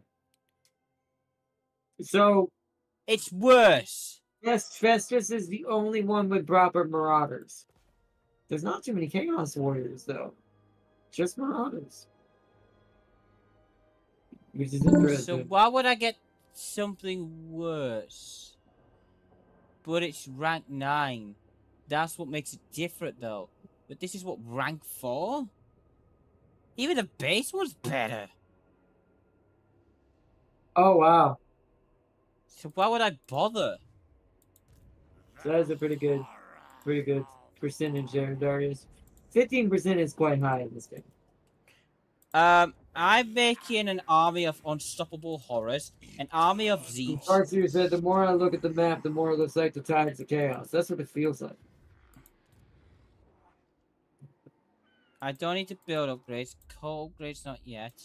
Feels like I'm playing Damon Gate all over again. It's always Nurgle. You'll fight your Epidermis at that. You're at war with Epidermis at that. Except I don't have Grey Knights this time to help, Bloody hand. you know, mitigate it. Ooh. You are at war with the Blood Axe tribe. Let's join war against it then. For a non-aggression packet, I'll pay you.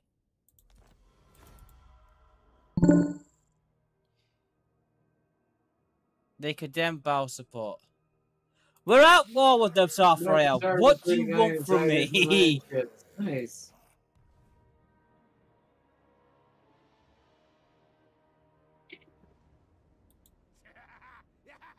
Well, I've just gotta hope I've declared war on someone, so I hope I don't regret that reaction. Turns out I'll regret it immediately. Yeah, we are not fighting that as the boss for over 1 unit. Get back to Kislev. You need to get some Streletsy. We're gonna play this a little bit different. So when you get rid of you two immediately, we need Streletsy. There they are. Or Streltsy? Streltsy? Streltsy. It's got a T in it that I didn't see. Streltsy. It's got a good melee. These guys are technically great axe infantry, but they're also gunners. So these are going to be a really good... This is what I want my guardsman unit to be. If I was able to still play this like I was originally kind of theming this around, which was guardsman inquisition mixed with sisters of battle, the Streltsy are the main guardsmen. They would be probably lining most of this as far as all the range are concerned. Like, I'd probably even get rid of this guy for one of those and just keep this just because it's Regiment of Renown. Because I want at least 3 in both armies. Hell, I technically want some in the Queens as well, but her comp right now just has to kind of stay icy sister composition. Which, let's attack Volksgrad now.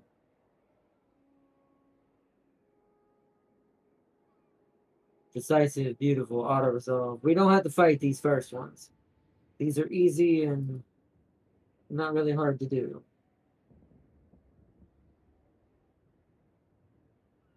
My only worry is this has now put me on the border with good old Arbol. So this means that now I'm putting tensions with him higher. So when he's done with Throt up there, there's a chance he could come for me. Like immediately. Right out the gate. So I'm going to take her off her horse. I do not want her on a horse right now. The other one I'm going to keep on the horse, but let's do her equipment while I'm in here too. So White Cloak of Auric. It's a hex for enemies around her, yes. Give me that. And then Potion of Healing for her. Do I have an arcane item? I do that. Yes, you learn. Like I said, I learned a lot of stuff. Alright, and I think after, so... We're gonna need Rally. Do you have Perfect Vigor? Can you get Perfect Do we have any more? Disclosure. Oh, so it So tells you that's the what they're doing. Asvar? Yeah, snow leopard. Imagine said Kairos. Riding Kairos. That would make sense. I herald the only constant change. Also, see, another that's not as I have a important theory about those overall. pink goblins. I'm gonna do this. Pink goblins. These are pink goblins. Think about it. They scream like one. They talk like one. But what if it is? What if a goblin got exposed to the warp? Would it become a pink horror or a blue horror?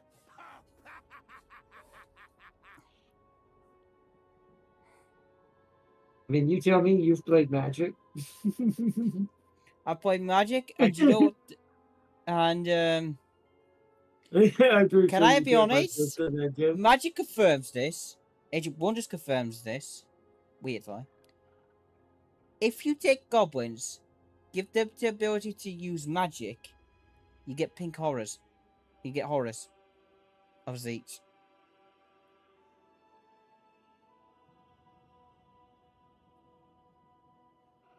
Right, what's the corruption going on?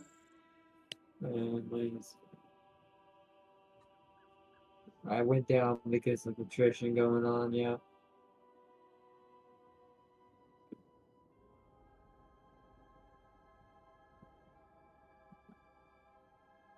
Alright, so we need technology now. The Bulwark of the Thesarians, Icy Rights. I'm not using any of those creatures yet. We've had a very weird start, to be fair.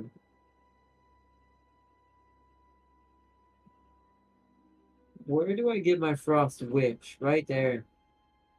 Oof, that's really far down. The next turn, I'm going to be spend my turn. Kairos has is still got 20 stack. So, we're going to keep these. We're going to get 3, so we're going to get rid of you. We're going to get rid of this. We're going to keep you. Do I want this? I mean, you are really good, to be fair. Eventually, these are like... How fast are you? 50? You're not too bad. You're not too bad of a melee hybrid. You actually are kind of hybridized flaming attacks. You do armor piercing. Wow, that's actually really good. Just missiles, just armor piercing. Or some more but stuff ammunition, magic, basic. This means we have another ice point, but we don't have enough to buy. So you don't like the sniper stuff we need, so. So what we're gonna do is we're gonna keep our streamers. We got our giant cock. Dude, so we need that. You need to just join my side. You're gonna get killed. I hate when the AI does this. So then that goes into this army. He's got all the Horus. We're gonna delete you. We are because this gives you explosive. These split into brimstone, or this splits into blue. Look upon my iridescence and tremble.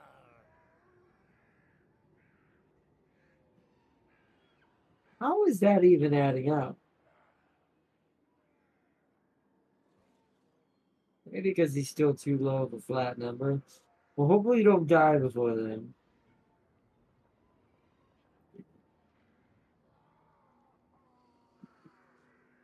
Anyways, Folk Squad is ours. Now we have to head back in this next turn. We're going to lose Zavastra, most likely.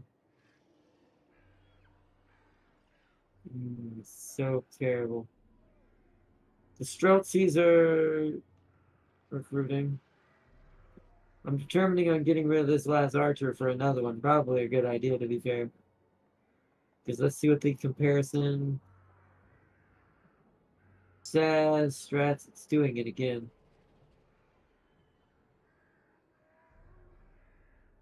There we go.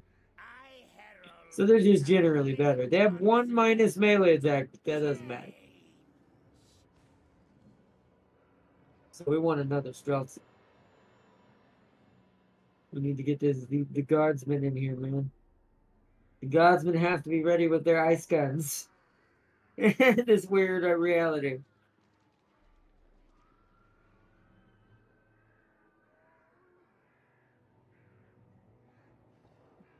Alright, that's as much as I can do this turn. In turn.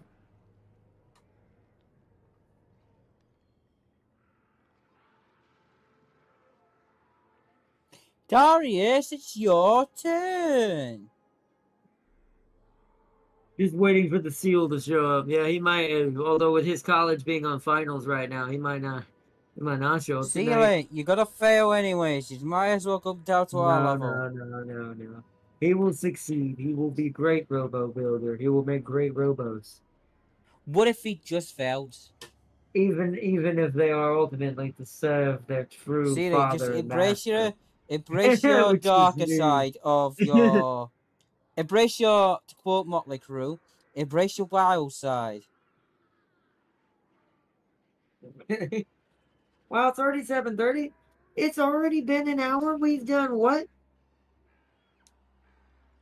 I've just managed to move my people to my capital. Gotta swear we're not getting anything done in this thing anymore. Yep. The heck? What's happening, hey Ardot, don't feel bad. You could be like me. In 3 turns, you could have, in an hour, you just could have moved your characters to your capital. No big deal. I mean, I haven't moved any. To be fair, that's still something. I want to point out the most the queen has done until the puss bag decided, join wars against defensive alliance. I'll take it. I will take it. So, Ardo, how does it feel to be a politician? It's like, well, in this case, the Empire is doing better than we are. So Because the cow fronts you have cheats. to weigh the odds where they are. Wait, you have to hit the ball where it lies.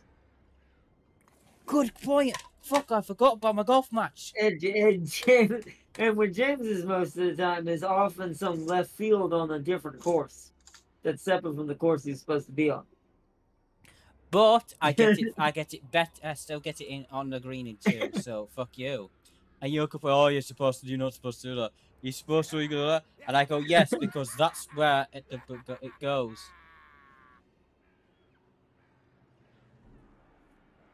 I wonder what this is gonna make the Nurgle AI do now, because now he's at war with Darius too. So that means his home capitals are in danger now. So it's like, are you gonna Can I commit to declare keep war on pushing him? me? I want to fight the green puss. I'm at war with his son, and I don't fight him, and he keeps wanting peace I with mean, me. if you knew him, you could. I know Darius. Well, we're not at war with Darius. We're at war with No, Festus. I know that no, Darius could, slide me a 20, and I'll help him.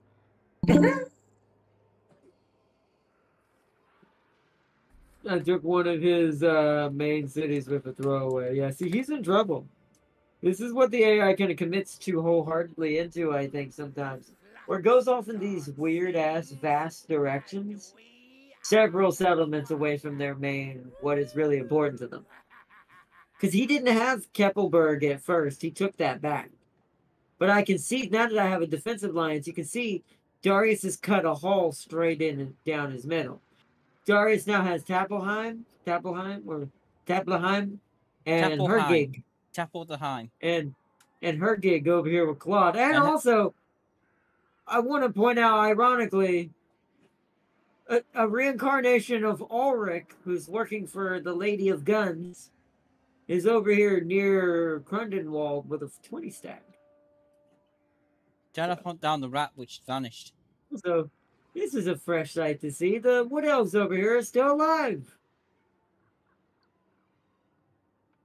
Darius, you're not doing your duty as the Empire by killing the Wood Elves. Also, the gun lady somehow... How in the world did Elspeth end up with the black pit of the orcs? Don't question it. That lady, when her hair's on fire, she gets to do whatever she wants. She was upset. Someone she took hurt her that great turn 10. What? What happened? What? She took that turn 10. Basically, she must have been angry. Well, it's like she must have really just hated orcs that day. Because it's like, you have a shitload of vampires to yourself, my lady. Maybe not now, but you did. Yeah, but no, she's like, nah, we need to focus on those goddamn orcs. Hey, let's look at that. Well, are the vampires still down there with her? They're not. So, that's some magical shit. I would have not... See, here's the other thing about the AI that sometimes makes me mad. Why does the AI get to go off and do these tangents and doesn't lose its entire empire? If I did that with Elspeth, the vampires had taken my head. They would have sent a full 220 stacks to take, what's it called? Her main city. Nuln. The city of Nuln. The city of none. Oh. AI cheats, man. I love it. On campaign map, though. It's better in melee. Or manual. Wrong word. It's better in manual. I love it in manual now. It's a lot smarter. Doesn't just throw its units away, but it also just doesn't sit there either. Even in siege battles, it's a little bit faster now because they don't run away and hide like 3 units in some offshoot in the corner of the room to be annoying. They will attack. So, which is good. Hopefully more improvements will come to the AI on the campaign map, because that's probably, in my opinion, the thing that needs to love the most now. Is how the AI handles itself on the campaign map, because it behaves like a crazy Dr. Jackal, Mr. Hyde, that no one knows what the hell's going to happen next. I know what happens. No, I created it, so no one knows. Hi, Throck. Fuck. You call it a Peace. worm? It wasn't.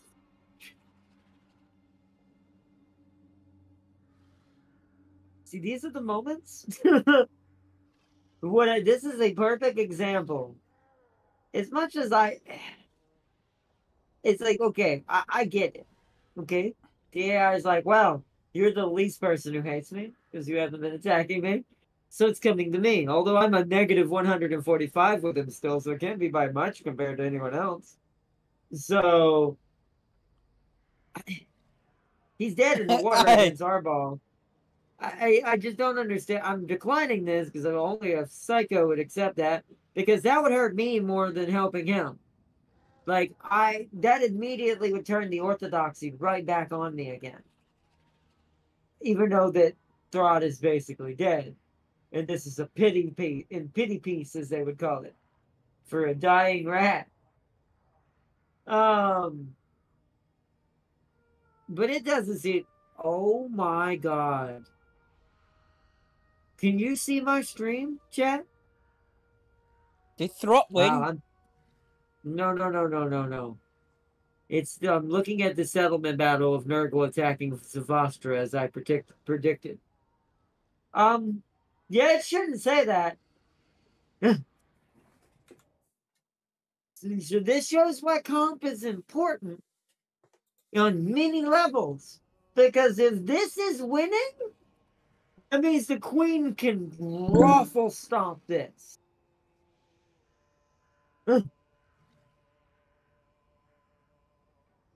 He attacked you and ignored my blitz through his territory. He did. But here's the funny thing that's even worse. This auto-resolve is a valiant defeat. Now, I didn't bring the second 20 stack. That's probably contributing.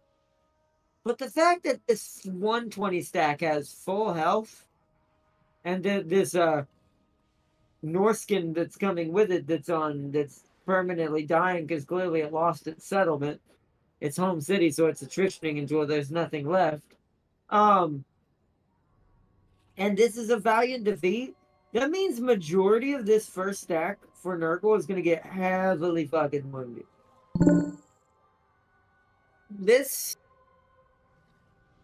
actually might have worked out better than that. I actually don't know if I could do better than what the AI is probably going to do here. I was going to fight this if it was worse, like if it was more of a close defeat. I was going to pull it to a valiant defeat to do as much damage as I could. But overall, I'm like, yeah, I think I'm just going to roll the dice and see what it kills and what it doesn't kill. Now, would I actually kill whole units? That's where the difference is with me and the AI. What's most likely going to happen, most of the Norskins are probably going to die, like full out, because they're already at half health.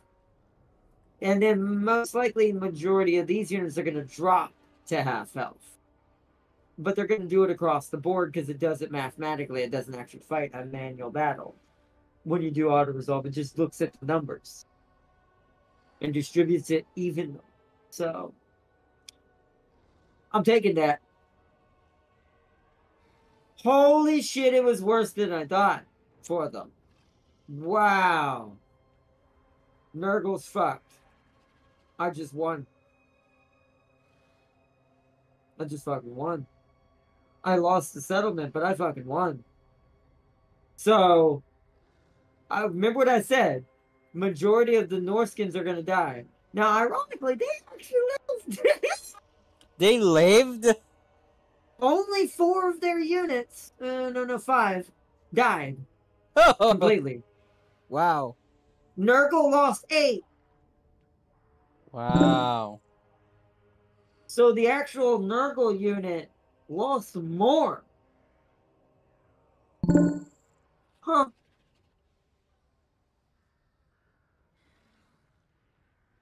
And only Festus has proper Marauders of Nurgle. And even then, they're still just tier 1, tier 2s. They're not tier 3s. If that shit couldn't beat a bunch of regular Cassars in a freaking garrison, Do you think they're gonna beat my armor Cassars and Zargard and Ice Queens? The Icy Rob Sisters of succeeded Battle? in his war. There's an immediate rebellion. Oh, Castle So Breton. yeah, we got this. We might not get to fight the manual tonight. It's already too late. Like I actually have to end this soon. It's 7:42. But that's a good start. I think this is gonna be our proper part one. I'm gonna delete the other one, rename this one back to the what it should be, give it part one, and we're gonna do a part two to this because I'm gonna call this slowing the infection as I have been, because that's kind of what we just did. We slowed it enough to deter it, so now we can purge it. Now the only thing that could be real shitty right now, it could really turn this back against me, is if Arball gets uppity right now. Because if he does, then I'm a little bit in a weird spot because the queen has to stay up at Prague to defend Prague. Or I have to let Prague go again, let him fight that, and we all just fight everything at Kislev. Because it's our strongest city. Which could be, it is a strat. So, I can kill the rest of Festus. Well, he's still pushing me. The irony is, even though you are beating him, actually, hold on, wait a minute. Did he retreat? He retreated Egram. Egram's heading for Darius. Where's Festus? Wait, Festus is heading over here towards Wolfenburg. Where are you going? So I'm not sure where I think Festus is also retreating. So we might have this. If the queen can come down here, we can slap Zevestra right back up. Take it right back. Hardly any damage done. Tomato, boom, boom, done. And then we wipe out anything else. I might be that might be the manual battle I do because it looks like Festus might go get killed by Darius. So if that's the case, I'll just fight the manual at Zavastra when the time comes. Assuming that army is still there and doesn't try to go back and save its homeland as well. So this might have given Kislev a little bit of boost in his territory finally against the forces of chaos. I've got my first one. Oh, and as I look into the north and see that my orthodoxy brother has been swallowed by yet another tentacle. Give me 1, 2, 3, 4, 5. He's got 3 settlements left. Hopefully that Confederacy thing will go up real fast. 2 of those. I don't care about the settlements right now. I can reclaim them from the Slanesh tentacle boy. I can get those back if I survive all the chaos against Arball and Festus. No offense to him. If I survive both of these two, he is not going to be a challenge at all. So he'll be easy. I've played as Darius. And he's terrible. Hey Darius, there's some free meat behind you if you want to kill that. Oh, we've got here. Listen to this. I love this, and I love that these new events for Kislev reflect the infection and kind of chaos that you're trying to purge. I'm gonna read this out loud. The horrified farmers of Prague have awoken to find every ear of grain bears a miniaturized face of a lowing beast, and that their cattle are now blank, faceless nightmares with vile mutations and afflictions and diseases curse the city once more.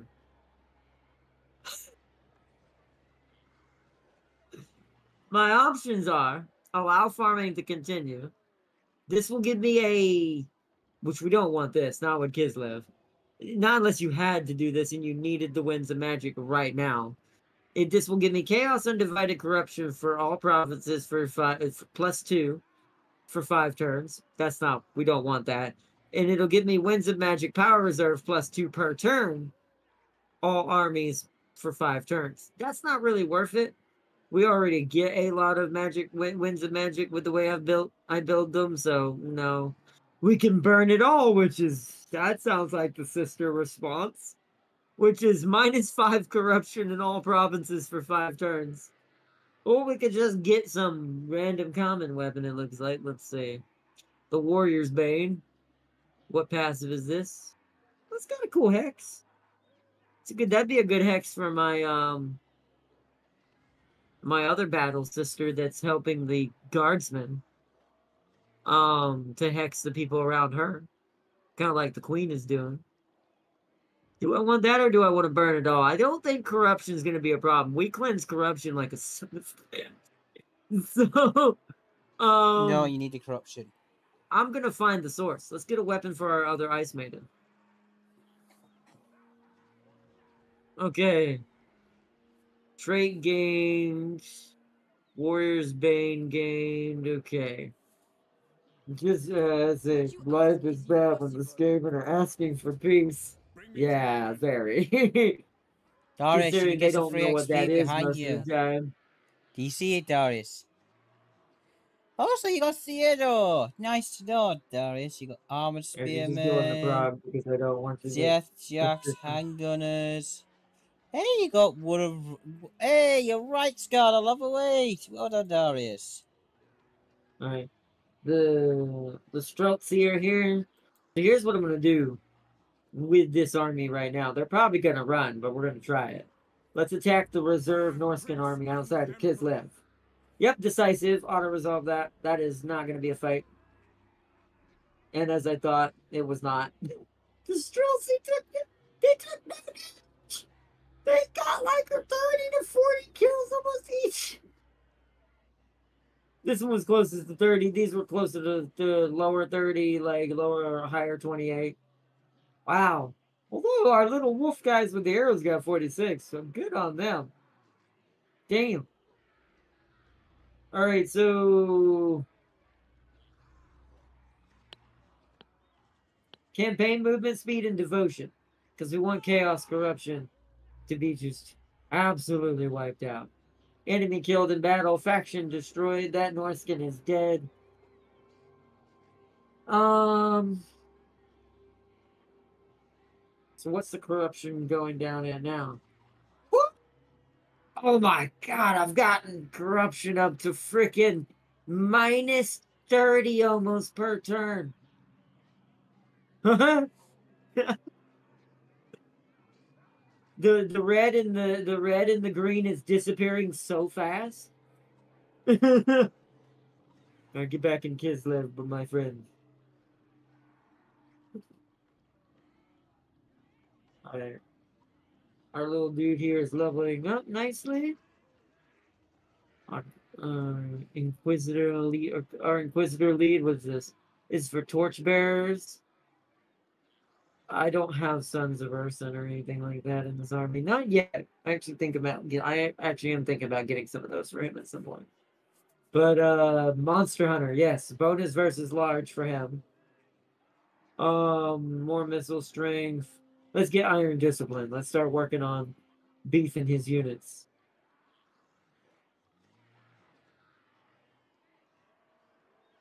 Okay.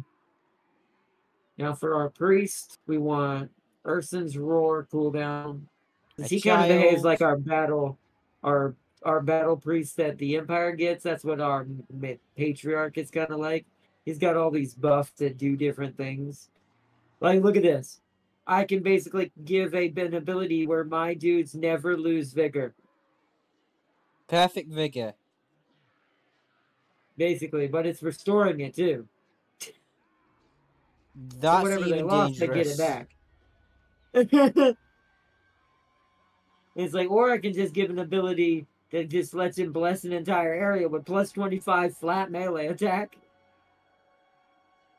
Or I can have him, you can only pick one of these spells, just like the warrior, the battle priests of the Empire. Or I can have him just heal people in an area. I actually think Vigor. Now knowing what Vigor does, for this type of army, now I'm kind of thinking of what we do, or at least for the Guardsmen army. Because they're working with units that are technically not as beefy and probably don't have as much vigor to play with. That actually might be a good call for this. And also shooting. It means that the shooters will never not hit as hard as they can hit. Ever.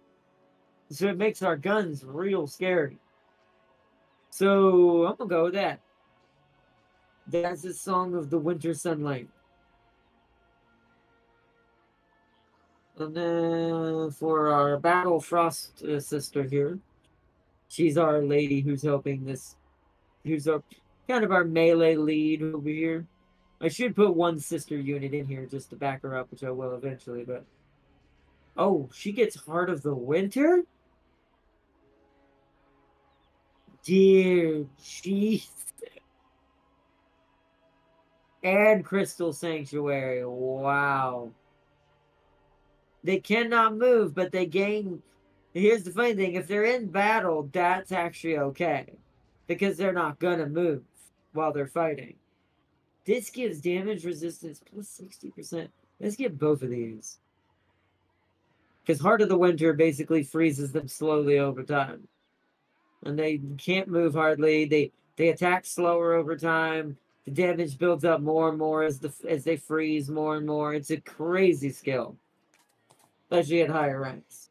And I'm glad Doris, she you should ended get up that with free me. XP behind you. Just you know, free XP.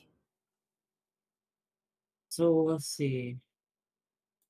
Are there any things up here? I doubt there's anything we can recruit up here for her lady now.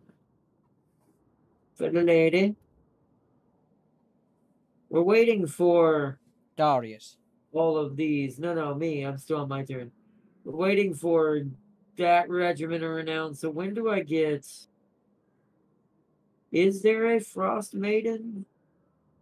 Well, not Frost Maiden, Ice Guard Regiment of Renown? There's not. That's kind of sad. So it would be the bear.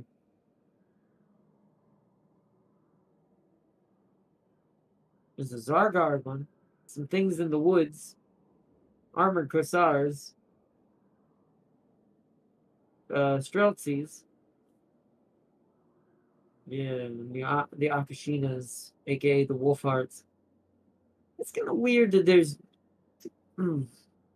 I will say the sister side of things in this fantasy side of things, since they do have some factions that are kind of similar to the sisters in 40k, gets ignored quite hard.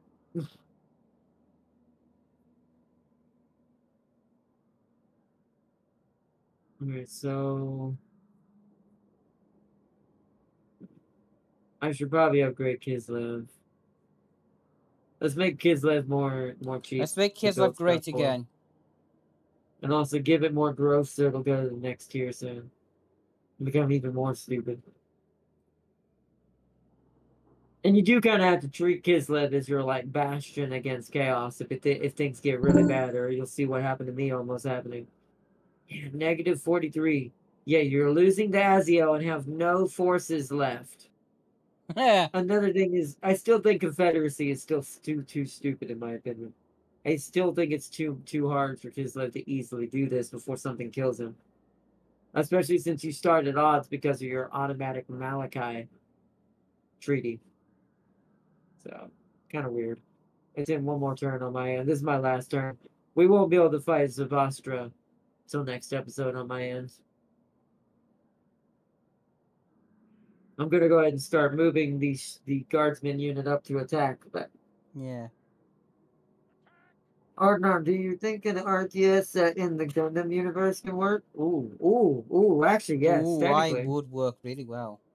That would be really fun, actually. Yeah. There'd be some things that would be a little weird. It would take a while probably to iron out the kinks. However, I do think it would work just in general, especially a certain era. We all know which one I'm talking about. There's only one era that would be the easiest, most safest bet to create a strategy game based around it. And that is the era, the greatest era of them all. The one where... With Zoc wins. See, I knew James was gonna chime in eventually. The one where he loses? No, the one where he goddamn wins against that cheaty bastard. We need a manual. Alright, I'll do your manual. We'll do your manual then. Hey, you get rid of my problem, Darius. Thank you, man. Why are you what is going on with this? Why are you attacking French people? The French rebels. I mean, I guess you are the Germans technically, but Oof. Right in the history.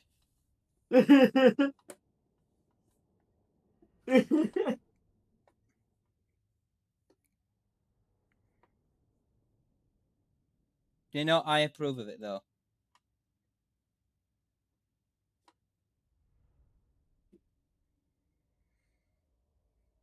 Can I be honest? Where he's attacking it, that may or may not be near me. Oh. Well, back to the real statement of Zoc dying and Hey, Year hey, War. hey! Don't you insult our great leader like that. I will blast you. Oh god. Oh god, I'm dying. Oh, I laughed while while trying to take a drink. Oh, Pepsi. Holy crap. But yeah, realistically, the 1 year war, or the year of our great RX-78. No, the great that cheated bastard that, you know, cheats his way to victory. Oh, look at me, look at my bag. You're not supposed to die, but you died. Tell But you, it's like, cheats. it's There's like, it'd be a situations he great should not have strategy. survived, but you know, you're being stupid. Technically Thunderbolt. Also, I will say one other thing that's kind of funny, because me and Farsi are talking about this. People do forget. Do you know Thunderbolt exists in the same timeline as RX-78, right? Why? They're both at the same time. So it makes you even realize how many Gundams really were made. The Federation was full of shit. Yeah. They were like, we only have a few prototypes, yet there's Armored Gundam, Thunderbolt Gundam, full, what was that? That gun tank Gundam, the one that looked like gun cannon, but was a Gundam. I don't remember his name. But that one, and then, Do you and then restore I vigor? sent one, and I sent one to James that was stolen by Xeon, technically, that I forgot about. Oh yeah. That Shard never got, which is in Battle Operations too, which shows you even more weirdness in some of the lore I'm learning about of certain series that go on during the same time as RX-78, essentially, and just makes me go, but why? But why would he not? How would he not know about this? He made a Zaku go as fast as a Gundam. Could you imagine if he had had this? Was it the was it a Goku or was it a different one? Well, no, it's an actual Gundam. It's called Red Gundam. The name's not even holding anything back. It's hilariousness. I posted it on the Guardian, or PSN Guardian, and I sent it to you as well on PSN. Yeah, I sent you a picture of BO2's Battle Operation 2's Oh, announcement. that's what that was, really? Yeah, and remember I said the Gundam Char wish he always had. And what's funny is he could have. It's in the universe. And I'm like, And if you look at how this thing plays, it is literally, what would you get? It's a what if kind of way of thinking, Xeon based. If you took Sazabi and you combined it with the meta, the thing that killed the Zac. The Zoc should have literally survived that. He should have like got shot by that and gone, yeah, it should have, you know, either it should have not gone through, not have penned him. Good battle, It should have either. It wasn't a slaughter at all of the French people. It should have been because he was big. Because I want to point out, the Zoc was made to fight battleships, right? Battleship types, so bigger than a Gundam. Yeah, for some reason, this little small little shithead decides to go, no, I could kill it. Well, here's my thing. Once again, I want to point something else. It is logical, but only in one scenario. Which that's not what the scenario was, so that's why I can't give it credit. Technically, Gundam, or RX-78, its battle rifle, or a little buster, little beam rifle, is technically geared to kill battleships. So technically, it should be able to kill Zoc. But here's the thing I'm not saying, and that did not get taken into consideration during that fight. He would also have to fully charge it. Yeah. This means he'd have to sit there in real life, roughly, in anime terms, it's faster because anime. But because you know they have to do that. It's a show. Wouldn't be entertaining if you had to sit there for real life 10 minutes just watching him do the Dragon Ball, that kind of thing. That's essentially what it would be if this Gundam didn't speed that shit up. That's at least kudos on them from a development standpoint. But technically, it would take about 10 minutes to charge that bitch. To be able to do the shot that would have killed the Zok like that. Now, would he whittle the armor down with repeated shots? Yes. Yes, Which I my agree thing with is, that. I don't know why that wasn't what he did. And I do know why. Because plot. Because they needed him to fight Char.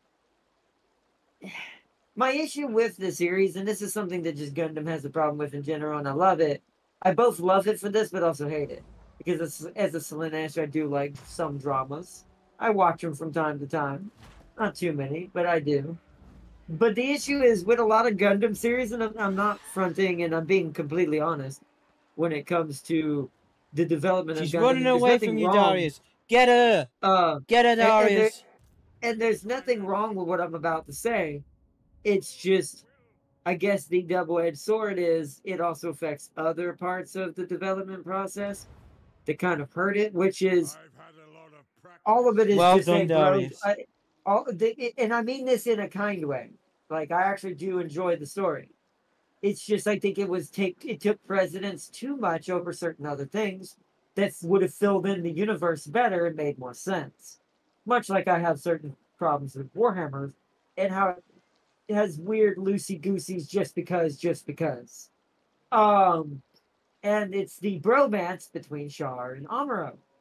That's what it is. We're gonna call it what it is. It's a great show. It always will be. I love Gundam, but it is a bro drama. It's a kind of a soap opera between two pilots. That's going back and forth in their beliefs and what they think and their livelihoods and what they're experiencing and do. So it's more of a K-pop kind of Japanese animated soap opera kind of, but with giant robots in action, which is probably Yeah. why I like it. But it's why I like it as more of a drama from my Slaanesh side, and it fits both sides. But I do think sometimes during the show, Char and Amuro did not need to be the freaking main piece of the whole thing. I think there were certain points that Amuro should have had to fight other people. Char the same. Should have had to fight random Federation leader dudes in other models of different mobile suits that might have been experimental. They wouldn't have been as good as Amuro, sure, and he would have killed them reasonably fast, just the same as Amuro would have done Zok. But Zok would have at least still would have got a fight. Like, would have had a whole segment of Amuro blasting him and dodging and blasting him, whittling the armor down a shot at a time till it's weak enough to get the sword in there and fully destroy him. Which would have been more tactically make sense from the specs of both mobile suits. Since Amuro also didn't use... Because here's the other thing. RX-78 has more than one weapon. Yet they also seem to, no offense, simp a little bit about the beam rifle. And I get it, it is its prototype main weapon. But it also has, a rocket launcher. Yeah, many people forget about So it's... What now? that. What do you mean, what the hell? Is that the audio cues in the game? Wait, Freaked me out. were you freaking out? Someone's talking. I don't know who it was. It was a Kislevian, I think. Yeah, it's Kajarian. Yeah, but I've never heard them say these voice lines, so I thought it was literally legitimately someone else. I'm like, you're freaking out. Oh, no, wait. It's Darius moving his people, I think. It is. It's Darius moving his... That's why it doesn't sound right. And it sounds like it's off on the side, like behind me. It's because my 3D audio on my headset hears Darius's units moving to my bottom left. That is off screen. That's weird. That's cool though. Weird for an RTS to do that. No, it's Like, not why weird, would we Arnold. need- It's not weird. It's the most blissful thing ever. But 4-Armor Gundam has weaponry to kill the Zok. Who would have? And that's another thing. 4-Armor Gundam was there at Jaburo. Why did he not fight Zop? He has ballistic weaponry, which would have pinned the armor more. Armor-piercing cannon rounds. That's kind of what he's known for. So, why did he not fight him? And this is my issue with that, too. It's like I said, there are other models of RX that were existing in that universe that got really underchanged or had to be put in a completely different show, but takes place in the same timeline. Uh-oh, this is bad. I guess we're getting one more manual. I guess we're getting one more manual. Somebody got a little jumpity and probably got away from Carl a little too far. Ooh. This isn't a great Nurgle army, to be fair, but it's just because his army isn't great either. It's like both of these are about even in the Stevens of the, alright, nothing's really impressive. Although I really wasn't trying to do another manual. I was kind of hoping you would not have to do two. But, well, let's get this going, because I got to end this. We got to end this quick. Victory or defeat? These are my cheapies. And he's brought expensive stuff. Well, victory or death? Because we need to do this fast. Got expiry champion. I have it. We need to do this fast. He's only got really 2 really good units. The rest are just tons of marauders. Yeah, I agree. Marauders suck. But then again, Darius' cheapies also only have, you know, spearmen and some. Which are good. What these are called? Flagulence. Flagulence. Pestigors. How is this a hold on? How is this a Valiant? What 2 armies are coming in that are so terribly screwed? This is a Valiant defeat. No one knows There's what. 3 armies coming into this. Anyways, but this after this, we gotta end it. Real talk though, it's 8:09. God, he's feeding and he's fat. If I didn't have to use the camera to kind of show chat the manual so they can enjoy the manual, I actually might go and let her know it's food now, so it can be started while I'm ending the stream.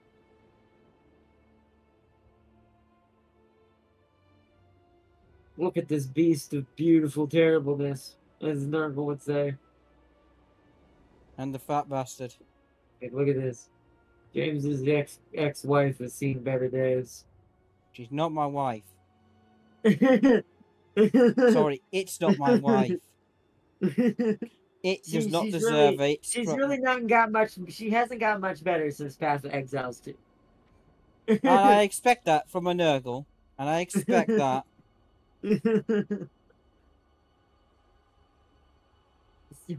Y'all know what that's a reference to when we were playing PoE 2 with a certain temple battle and bots. Yeah, I kept making the joke. I was like, hey, it's your wife. I'm like, it's not. I hate it. They're the snow runner of my existence. They will die, and they will die. It's dead to me. Well, you said you liked the challenge, so... No, I don't. I know. No, being Nurgle's not challenging. It's going, oh, come here, let me just hug you for some plague. There you go, you've now infected her. It's not a challenge.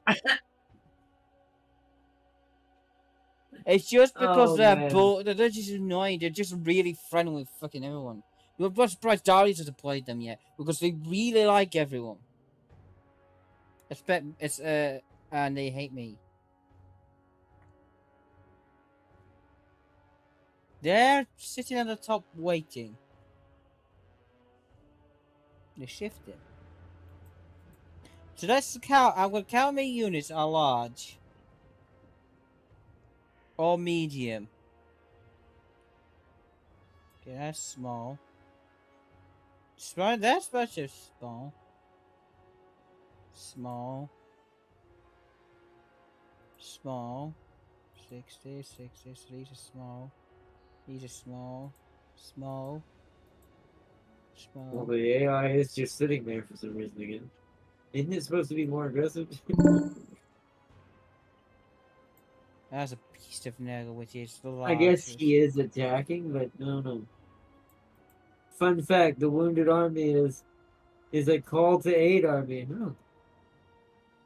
Well, that I mean, makes a that's good. lot of sense. I mean, that's good, but I'm just trying to figure out, like, how this is affecting. They only have Marauders. My brain's trying to go wrap my brain around. How is this killing everything? Oh, okay, it's these. Oh, these I missed. Ah, so this is what's carrying him. Nothing else. Maybe the Beast of Nurgle slightly, but yeah, okay, I see those angry boys. So he did get some Chaos Warriors of Nurgle. Or at least dual weapon. I think these are regular Chaos Warriors, actually. They're not technically Great Nurgle Chaos Chaos Weapons of Warriors. Nurgle, great weapons. Does he have any actual Nurgle versions, or are they just regular Chaos? Marauders. Oh, he has some Pestigores. Okay, that's at least somewhat unique. He's Yeah. got infected Pestigores. That's something. Just Spawn of Nurgle. And then, of course, the Aspiring Champions, but once again, neutral. And it's so weird when you see that. Ah, yes, and the one Nurgle. Okay, I see what Darius means. Yeah, the one Nurgle great weapon, dude. The Armored one armor he actually piercing. transformed. It's funny because you know what's crazy? If all of these dual weapon Chaos Warriors on the opposite end of this line were all Nurgle, this actually might be worse than a Valiant because of the tankiness they would gain. Like, if you're gonna be Nurgle, be Nurgle. The point of being Nurgle is you can't die hardly. The tankiness on any of their units is just stupid. I guess you're gonna have to push. I thought the AI was programmed to be a slight bit more aggressive than this.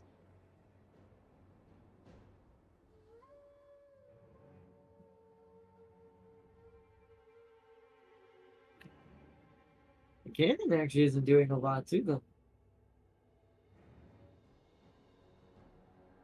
This is the cheapy army though, so it's not gonna have all the buffs. There they go.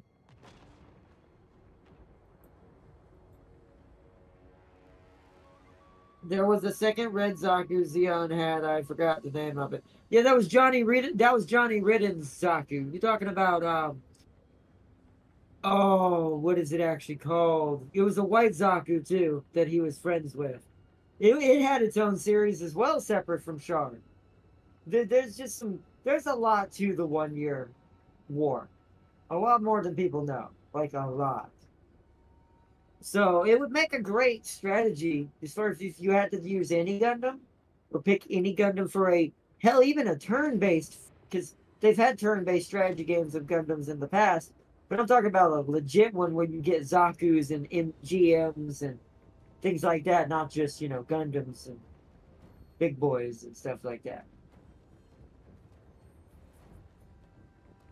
I will say the most best turn-based closest thing to strategy is the game we played on the channel where it's all the universes coming together.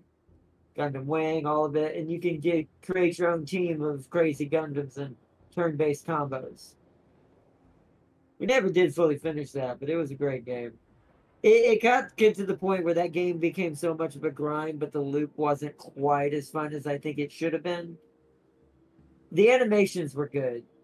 But I think it wasn't about them being pretty. It was more about the lack of animations. Every Gundam or mobile suit only has about 3 to 4 attacks, and they only have one animation per attack.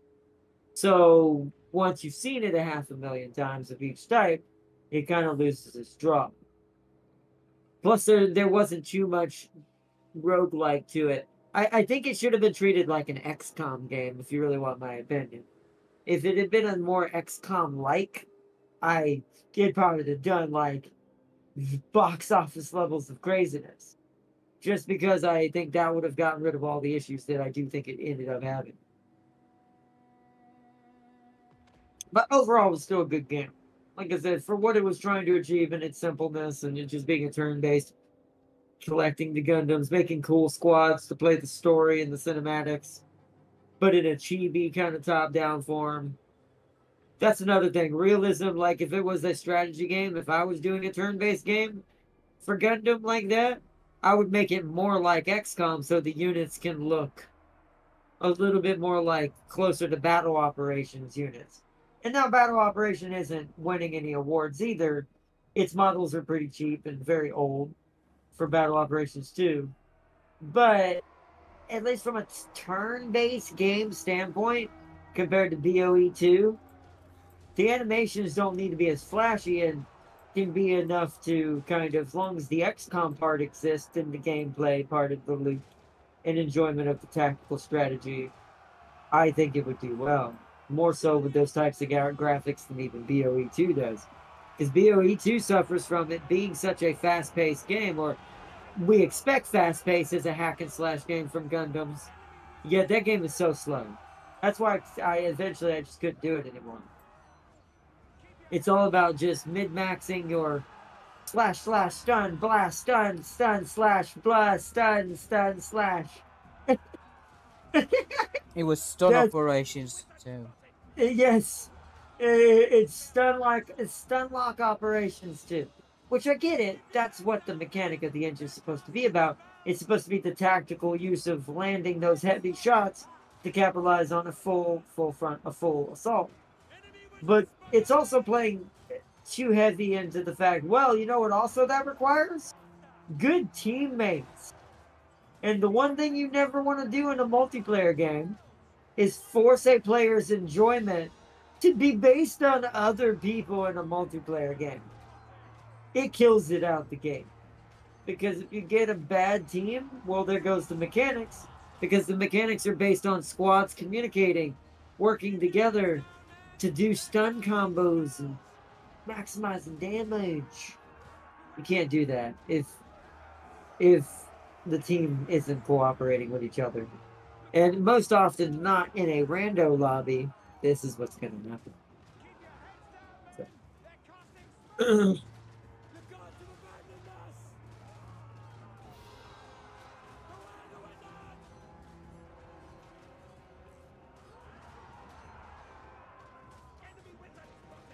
See, this is what I mean by Nurgle being so insane. So remember what I said, Chad, about if all these dual wielders had been Nurgles, they'd have killed so many more already because they're so tanky. They would just eventually outnumber these guys because these guys are dying before any of them would. These losses we're seeing in these dual wields are because they're neutrals. They don't have as much HP to pull from as a Nurgle unit would.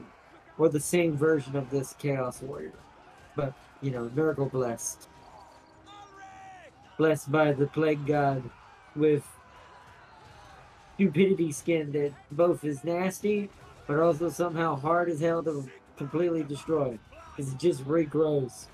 At least in theory, which is nasty.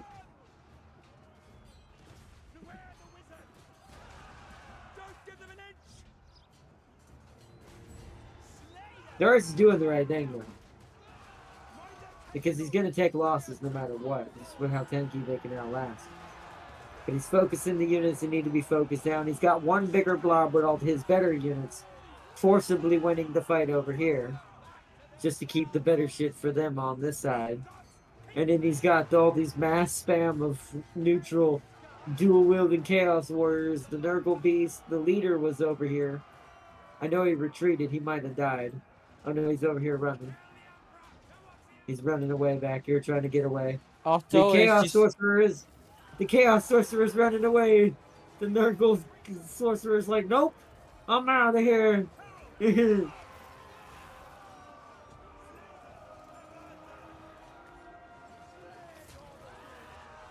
Very tired, yeah.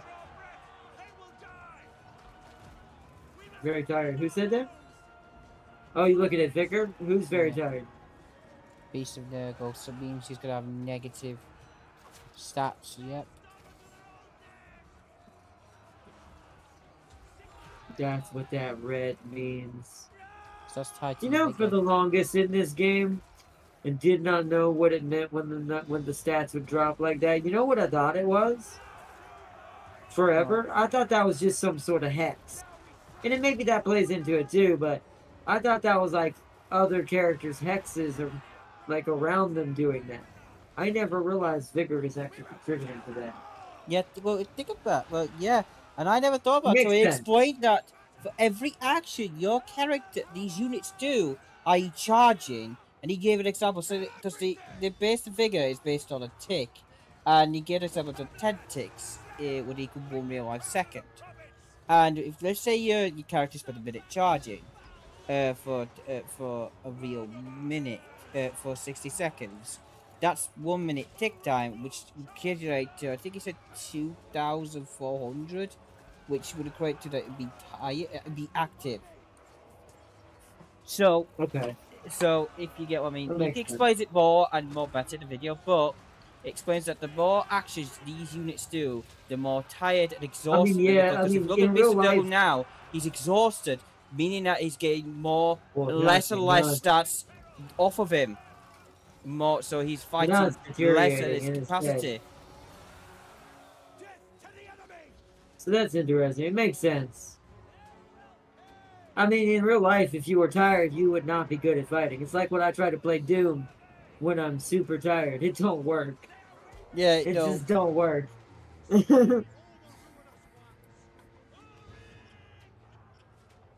And I'll post it in my group chat as well. There For is anyone this who wants one. to learn Good job, about Darius. how Vigor works in Warhammer, because for the longest time, I don't think, apart from the people who actually do know how to play it and truly understand it, I've been playing this for a long time. I didn't even know that. it's Because I never understood fully what Vigor did. I thought it was just like speed. Or like they get tired and can't march as fast. Or I never knew it was that big of a debuff, which makes more sense and I appreciate that more. Knowing that now. Also, I've been clearly using that wrong for years. yeah, I think we all have. Because if I knew that, I now know what I want to build for Slanesh. I think this is 'Cause why here's Darius another- does better overall, because he's using his units more efficiently by using less of the actions of the characters, because some of them are very tired. That's true because he's not sitting. He's Yeah. not moving towards them and marching Some of around. his either. veteran halberdiers are winded, so some of these have not been moving. Some are tired. Most of them are very tired. One's still fresh, which is a fucking amazing. Archers are Well, exhausted. that just shows it. Well, it makes sense. They sat still the whole fight. The Nurgles came to them. Yeah. So that's also a disadvantage you have to think about attacking as well. And I hope they play more into this with other stuff in the future with these updates they're going to be doing with the AI. But it does kind of show, like, it makes me kind of want to play. And this is why I want to wait for the update. I don't want to spoil this until the update comes. I might do a test run on my own just for the fun of it, just to see how many parks. I have to try each one of them to see which one has anything even close. Because now I want to see what happens if I build Vigor builds with Slanesh. Because the issue with Slanesh is the movement required to flank all the time. Well, now knowing how Vigor works, this actually makes sense why my Daemonettes in the beginning part of the fight will erase entire units. But then halfway through, all of a sudden, sometimes they won't even kill a quarter of one. So it's because they've ran out of energy, stamina. You need to be conservative with the stamina of that. So, and because of Slanesh player, my brain's like, wait, this is something they should be good at, though, in my opinion. So we're gonna do some experiments, chat, in the future of going towards this, especially when the next Slanesh character gets released that was confirmed. Or Droka, or whatever her name is. You know it! I know it, but I always forget how to say her name. I just call her the succubus queen. I mean, to be fair, she doesn't look like a succubus. Well, she's technically a Gorgon succubus. She's what technically Marathi would turn Every into time I hear years that, later. is it just be over? Or if every time I hear the word Gorgon, I always think of Wallace saying Gorgonzola. Is that just me, or is that just because I'm just really just I mean, not that British? might be. You might just love Gorgonzola. When I hear don't Gorgon, think I've ever, I think of Snake Lady. I don't think I've ever tried Well, Gorgonzola. Naga's also one. But I guess you could also say a Naga. She's also a Naga. Nagas are snake people as well. A humanoid snake person.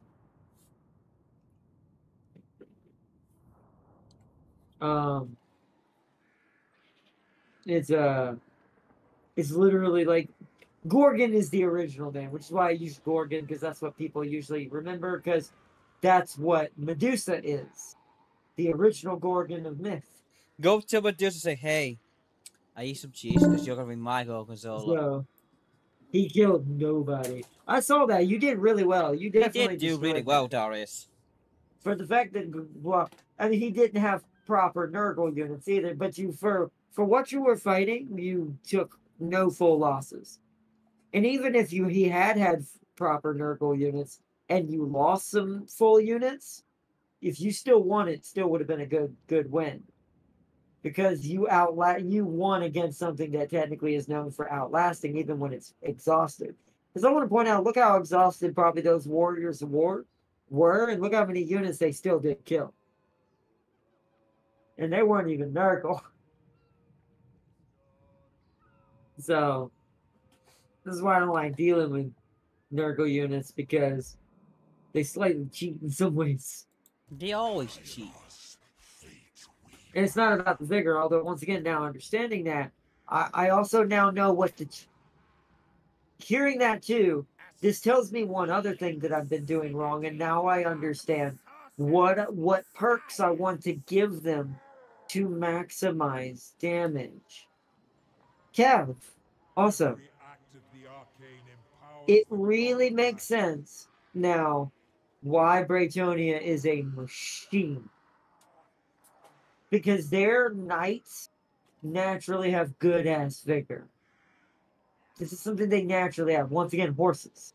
But Cheating. But even compared to other Cav, better than theirs. So that's the key. That's what makes Braytonia the better Cav faction of the entire map. Because it's the only faction where their Cav is got such rock hard vigor that they can like do multiple charges without getting tired. And do max damage the whole time. This is why fighting them in the open field also makes more sense, that's nightmare fuel. And now knowing mathematically how the auto-resolve sees things, now I can see why maybe when I was playing my Bone Boys, why the French lady boned me quite a few times, pun intended, in the open field, because in the auto-resolve. Because remember we played that one where I was playing Cetra, I think? I don't remember who I was. And we had to fight French lady, and she was actually really painful. We lost quite a lot to her before we came back, before I got enough units that could kill Cav a little bit easier. And I'm now thinking about why the auto-resolve was so punishing for something that shouldn't... It was so only one type of unit. I realize that makes sense now. At least the ones that weren't siege battles, which is those she wasn't winning. Those were the ones I was winning, which makes sense again. Because horses suck with walls. Yep. But it's like, but as far as like out in the field, lost every auto resolve I ever could have had with it. Now I didn't accept those, I would manual them, and we had some of the best battles we've ever had on this channel with that playthrough. That was probably to this day one of my closest pullback of wins I've ever done on this channel, and I think y'all remember it. I was outnumbered. She had 320 stacks. I had 2 and a small settlement garrison that was wounded, and it was Cetra himself that was one of the 20 stacks in my secondary main. Now I had been building them up quite hard, thinking they were going to do great. It was a decisive defeat according to the auto resolve. I manualed that and won it with a fire-it victory.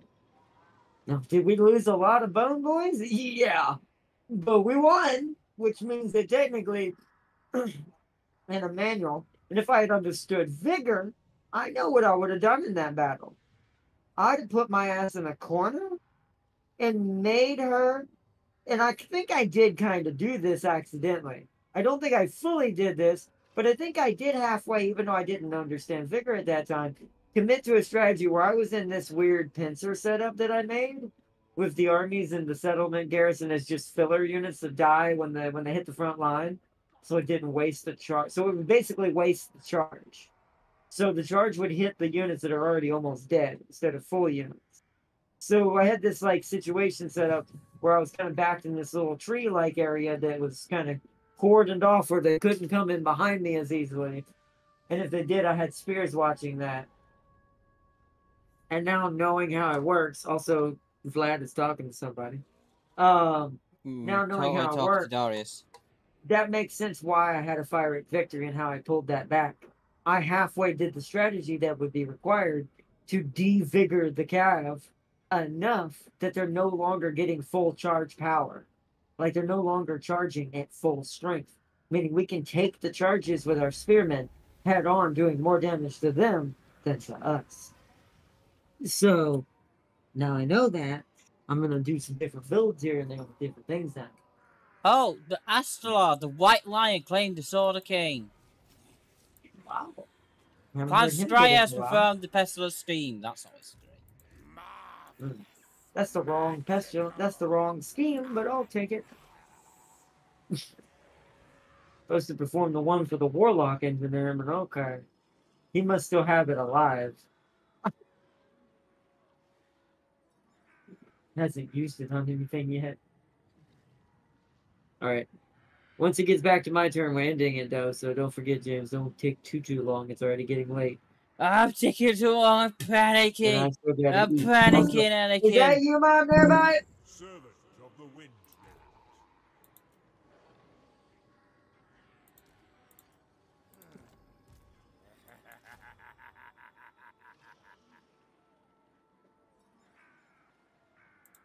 No, she didn't hear me. I'm panicking, Anakin. You don't have a pack. You want me to have a turn? Gotta Okay. hurry There you up. go, done. Oh, okay. That's literally all I'm doing. That is Well, I'm gonna make literally all I'm the- doing. Hey, siege mentality, even better. Wow, that dude ran away from Zavastra to help Festus. So I guess Zavastra will be an easy fight next episode. South Royale is I'm gonna improving. go ahead and move the guardsmen in that direction, though. Can we appreciate that the South Royale's coming to kill? Scary. Yeah. I don't think he has something to So fight. upgrade that. Because it'll make Fort Jakova defend itself more, even better as well. We're at that point where we're internalizing so we can push out at a rapid rate. Finally. It was a slow start. But that lucky pull with what happened with the way things went right there is... Ooh, armor piercing goes up for all of my armored corsairs. Pirate weapons. Rock veterans. Letter treatment. Ooh, missile resistance for horses. Chance of plague bird. Do that. This fight's against chaos. Let's do that. Reduces chance of plague. Corn fury, and also makes the seduction budget way lower for Slaanesha's attacking me. Okay. Let's save it. Yeah. Saving it now. Who here wants to be sad? I'm always sad, Darius. Depression is key.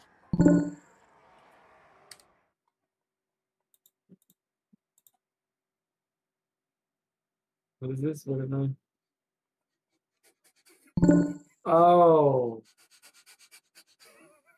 Yeah, that is The very number of sad. cats. I'm happy Yeah, I seeing see eyes, happy noises. I see one. I don't count the archers. They're not meant to charge. I see one. I'm happy. It's no wonder Grom almost killed him if Darius hadn't fought Grom. Holy shit. I'm happy. Seeing that make me happy. Because I play Grom and I know what a she is to fight. I mean, he does have dismounted knights, but that's fine. But you know how many non-regular mounted knights, like I mean, like just footmen that he's using right now that could be mounted knights as well. If you ain't got Cav, you ain't Bretonian. It's literally their only real. The Rohan. Come on. The Gohan. Riders of Rohan. Anyways, let me make sure I saved it so we can quit. No, you haven't. Yeah, I did. No, I did. No, you It's didn't. saved. No, I didn't. It's corrupted. So y'all can X out. I hope not. Or we'll be not finishing this. Otherwise, Is that that what would be it sad is? again.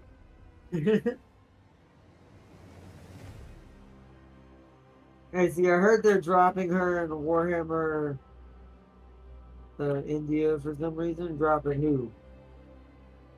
Hmm? This bitch.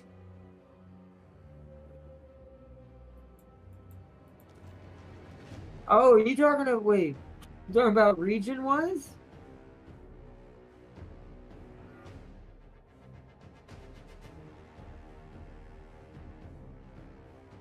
Talking about Dekla or can't remember if it's Drekla or Dekla.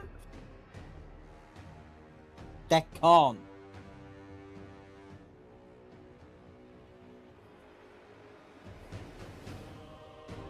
Yeah, but where would that be? Over there by Cathay? That wouldn't be India, that would be China. Who would? Lizardman? Well, no, hold on. This is still during Marathi's, like, before the main corruption took place, right? That might make sense. So there's say Snake Lately is in the Warhammer version of India, aka... Huh? Huh? Huh? Who? Wait, who are you? Wait, what? AKA who? You know when it's so good, even I don't know what it is. Oh, Mr. Jaws 5, hi, hello. Is the IND is the name of the region, really? It's Or open over Ind? in India for some reason. So next Snake Lady is the warmer version of India, aka IND. But I'm trying to figure out like because I don't remember all my regions. Where is this on the map though? Who is it next to? If the rumor is true, I don't know. I wouldn't give in too much of that. Cathay? That seems a bit strange.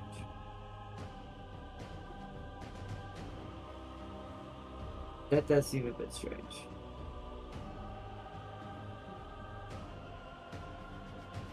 Huh. Huh. We'll see, I guess. I mean, I'll take it. It would still be fun because I don't really care I bet you where will. she is. I bet you like taking it. Like, I don't care like where she's gonna start. South of Cathay. So I see what she means. They're down there, the Lizardman. That's down there. The Kai, whatever his name is. Big boy croc lizard Florida man. You played him! Yeah, once. And you said he was your favorite lizardman. I mean, he is, but I don't play Lizardman, so what does that say to you? So it's like, yeah, he's the one favorite, while out of the one, the fact I do not play Lizardman. Also, can we appreciate And that, the one other Lizardman I play is Skink Lizardman, not actual Lizardman. can we appreciate as well that the lizardmen knew what they were doing? But I gotta get off here either way, but... You see, she will never, she will have to go through Warhammer. She will. But part of me wonders if that's on purpose. I mean, knowing what I know about this character's lore later in the fantasy Warhammer, remember, this is before a lot of things. So, because the Dark Elves are still so prominent on the other side, I can see this making sense that this is before that.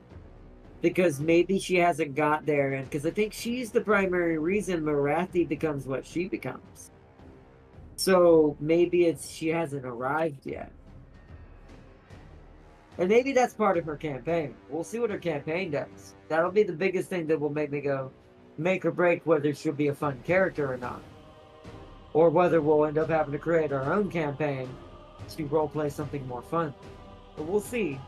Units is also a big thing, and scared and eager at the same time to see what they're going to add or not add or make her specialty, if you get my drift. Because I guess my issue is Daemonettes are already Marathi's specialty, so clearly it should be Medusa's. The Medusa units should be at least one. That'll be the easy take. But what's going to be her infantry is my problem. It's like there needs to be more true sisters of what she comes from, and I'm hoping that's what this is going to introduce. That would represent more units from her faction. I could see that. But you see, Bayard Marathi is older than her and started Slanesh cults way before her. Yeah, but she wasn't adopted in as a demon. And I don't know if I'd say older, because isn't Dekla a demon? Unless her demon self was born after, but even then, that still technically makes her more powerful than Marathi. At least until Marathi made the change and fully gave in to Slanesh and became one as well. When that happened, it's a different story. Then Marathi is the queen of all succubus queens. and Naga queens, or aka Gorgon queens. It's like, so we'll see. I have my high hopes, but I also am slightly worried because of how things have gone with Total War Warhammer in the past, especially the Changeling and other things that have happened. So it's like, I'm hoping they've learned from those mistakes, and we won't have another one of those scenarios kind of crop up. But we'll see. Only time will tell. Let me see what Dory said before we go. She was a high elf who became a daemon. Yeah. That's true. That's right. That's what it was. Which is even more strange. Although I guess you could argue why the starting area also makes more sense. The starting elf. But either way. See, I don't think she's stronger than Marathi, given who killed her in the end times. Yes, but we're talking about the end times. Once again, that's later. We're talking about right now. We're this game, since Warhammer 3 is technically a prequel to Warhammer 1, which Warhammer 1 is closer to the end times. This means that right now, Marathi's still just a Dark Elf. She may have Slanesh blessings in getting stronger, but she hasn't fully demonized yet. She hasn't fully become the demon she's going to become. A daughter of Slanesh, one could say. But the other one clearly reached it first. And sometimes this is just given happenstance. But we aren't once again talking about end times and later in the timeline. Later in the timeline, the Dark Elves, or what is Slanesh, becomes nightmare fuel because of Marathi and several other characters. But that game doesn't cover that, sadly. Much to my dismay. I would love to have the demon version of Marathi, much more over than, the Dekla. But I'll take it. Like, I'll take Dekla if you do it right. Just because it'll be fun still. So, guess we'll see. Is he actually abandoning Slanesh for Kane? I heard about that, but I still think that abandoning Kane is a strong word for any Dark Eldar. Or abandoning Slanesh is any strong word for any Dark Eldar. Sure, they may worship Kane, and Kane is very much a part of it, which also plays back into one last thing I'll say, to what we said at the beginning of the stream, and the theory I had about the Chaos Lords and Gods, or demons, especially Khorne and Slanesh, is that even more kind of plays into what my theory is. It's like, yeah, you may prefer Kane, and you worship Kane, but Slanesh is permanently a part of you. Ironically, pun intended. And it's like, so that's the Marcus Slanesh curse, technically, if you think about it in general, to anyone who receives it. So, plus Kane doesn't produce as many blood or Gorgons as Slaanesh does overall. But, once again, this is also what made her stronger. Because she worshipped both indirectly. Came directly, Slaanesh because of happenstance and force. Because the way Slaanesh works, as we all know, is Slaanesh feeds off the life force of its worshippers. Almost like a leech. Where he's a succubus. Literally, that's what they do. So, in its own right, you can't escape the purple once you have the purple. And a Gajo go and scream royalty. Yeah, maybe not directly, no. But Slaanesh still wins in the end. Sure, Slaanesh gets all failed in that one instance. And even that, some of that's a little bit more. That's where once again the Warhammer hammer comes out and the craziness. Where certain things just go, really though? She could just easily do this and just throw Slaanesh, her goddess / god, into a jail or get it caught into a godlike jail. It's like, those are the things I don't like about the Warhammer story. Those are the things I recognize less. Just because that seems silly to me. I mean, sure, I'm not saying it's not canon. It is. But this just seems like, she can just do this? It's that same kid logic. How can she just do this out of nowhere? Betrayal or not, and even if she turned back to Cain, it would take forever for her to have enough power to do that. So, yeah. So I don't know. That's a weird one on that one.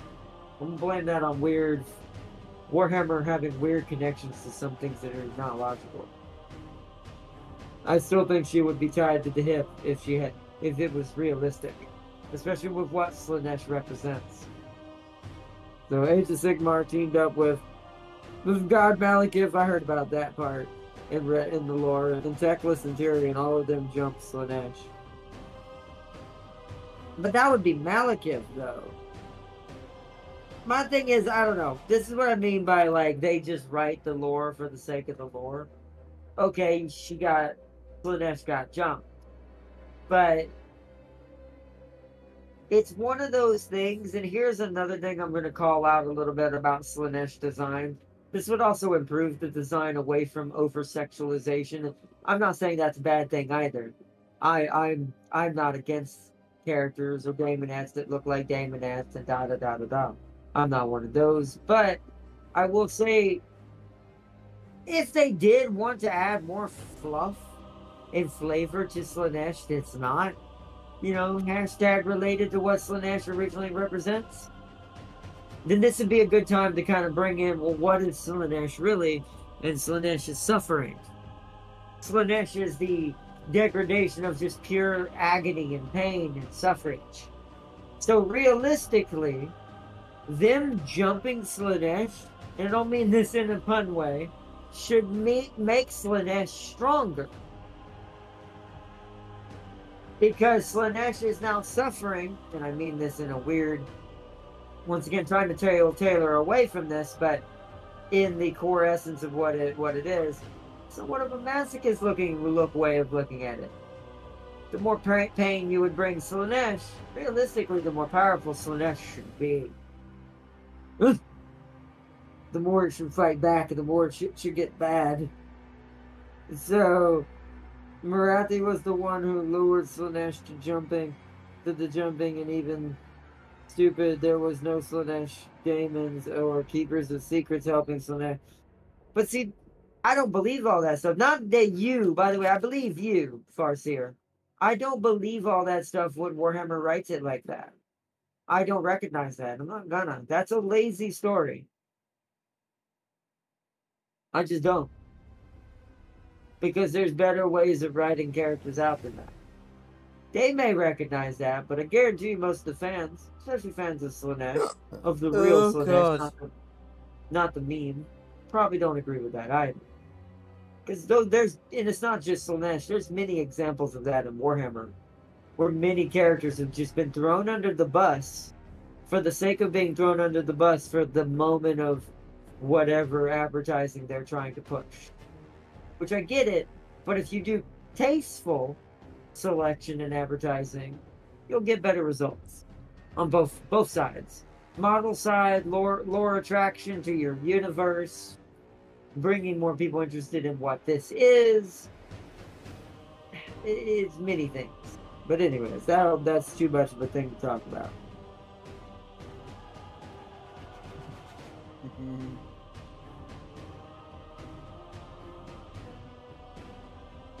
Yeah, but here's the thing. But that's only to the writer's sake, and this is the last thing I want to say on it, since you chimed in on that part too. That's also only from the writer's perspective. Do you know how many people still play with Slaanesh on their tabletop? And still recognize Slaanesh as the only leader of Slaanesh? It's a foolish mentality. All I can blame it on is Warhammer suffering from the same thing Ubisoft suffered from. It's let the wrong types of people get into designing the game, the models, and the lore for the universe.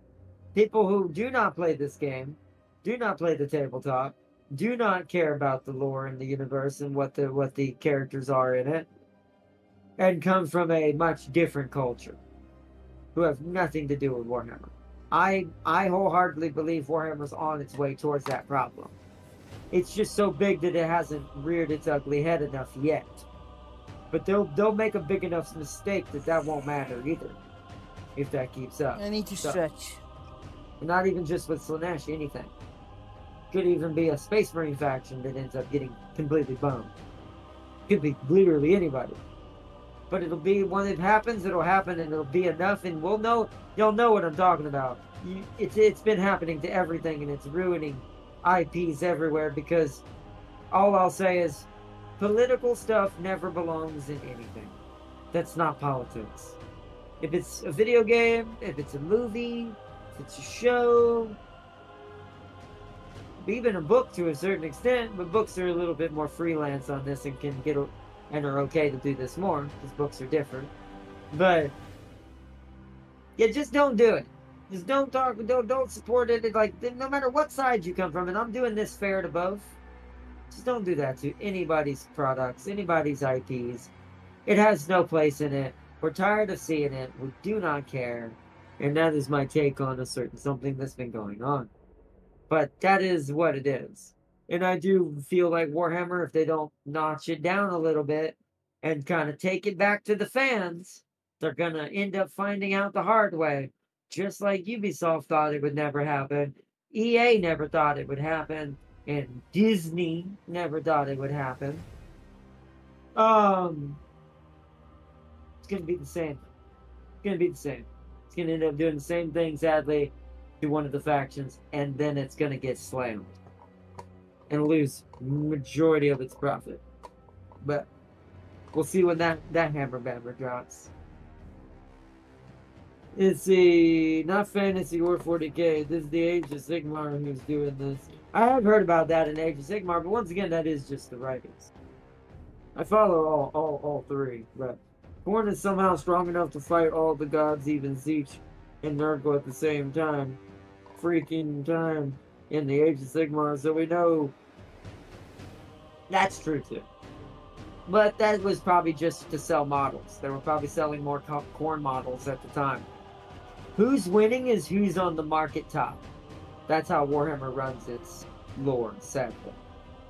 That's what causes the issues. It's run by who are they trying to sell right now? And it's a smart decision, at least from business, but if you don't do it right, it's also a terrible decision.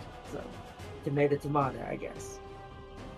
So, but anyways, peace and love to everyone in the chat. Yeah. Hope y'all enjoyed watching the stream.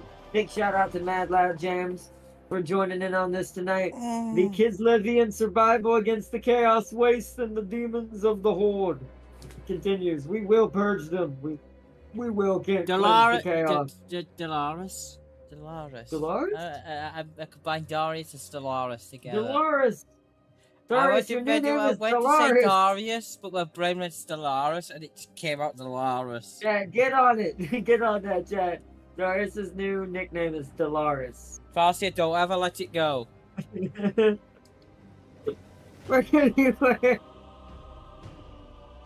I hope you all enjoy. I hope you all enjoyed. That was actually a cool little nice poke at something as well. But I hope you all enjoyed watching this stream and enjoying the content. I hope you all enjoy it, especially Warhammer. I know Warhammer is very few and far between sometimes, especially with it being multiplayer. We have to kind of organize it together. So, but it's definitely cool. It's definitely cool, pun intended. But we're gonna finish up the winters coming of freezing these stupid germs in a jar. Come next episode. No context. Uh-oh. Oh yeah, no context photo. Yes, if you ever want to know, figure out what that is, chat. What is this? I can figure it out. It's not hard to figure out. Shit. It's like, it's so you tell me clearly what that is, something chat, of but Farseer's collection that you stole. I'm talking about what it's from, not where he got it from. Oh, I what about where he got it from? But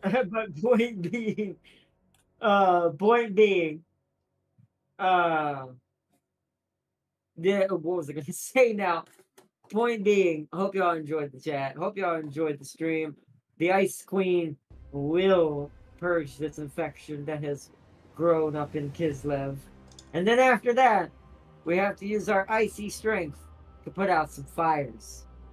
And then even weirder after that, we have to use our icy touch to give a bunch of frosty cold showers to a bunch of purple demons. So, I think Slanesh would like that, you know. Partially in some ways, yes. Once again, that suffrage part. Freezing would be a suffrage. So, anyways, point being, I hope you all enjoyed watching over the stream. I don't know what I'm saying now. I'm losing my damn mind now. But I hope y'all enjoy watching the stream. He better say enjoy the stream. Give it a like if you enjoy it. Yes, you hit the thumbs up button. I haven't said he that will in a be while. streaming another game tomorrow, which I don't know because I can't say it because I can't talk for him. But yeah, you'll see him tomorrow. For me, you won't see me till Friday. Or Okay, whenever okay. I get my work sorted out. Oh yeah, chat, just to warn you. As much as I'm trying to keep, because I'm getting to that point, I need to share something that I've figured out. Just to warn you, chat, as what James just said. As what James just said, I'm getting a little bit antsy with trying to wait till the second half of the story and where it's deep enough, because I want y'all to experience these codexes we did. We read them, but we didn't really read them. Like, we're not going to read them over again. If you want to hear me read them, like, I'm going to do a synopsis over the ones we're going to see specifically that I'll show. But all the codexes in general, not all of them are important. At least not to what I'm trying to show. So, and then we'll curtail that straight into the DLC. Because I think we're good enough now. I think I have learned enough. Because I don't think the skills points carry over. I've been trying to look this up and see if it's true. If the DLC counts for beating the base game. Or, you know what I mean? Like beating the base game, getting all the levels, getting all the skill points, the weapon upgrades. I don't think this counts towards the DLC. If it does, then we'll finish the story no matter what. Just because it won't take me that long, to be fair. Some of it we'll do on stream, some of it we'll do off. Like, we're not going to do every mission on stream. I just want to share a little bit of it on this coming, technically tomorrow, since James is not going to be here till Friday. So, we're going to try to maybe do that tomorrow. If not, and it doesn't work out, because I've got IRL stuff to take care of, then we'll do blueprints, because it's easier to do when I have busy days. So, but otherwise, it's time, chat. It's time to talk about the elephant in the room and why the Sentinels lost the war against the demons, even with the Maker's help. And it's not as cut and dry as I thought it was. And it's very interesting. So, we'll be talking about that tomorrow, hopefully, depending on how it goes. So, peace and love to everyone. Thank you so much. And until next time, I will see you all in our next one. Bye. Alright, adios. I will see you on Friday. Or, if I don't sleep, you'll see me this morning. Because it's still at 2:02. So, I will catch you all in the next one. A big shout out to Arnott and Delarius as well.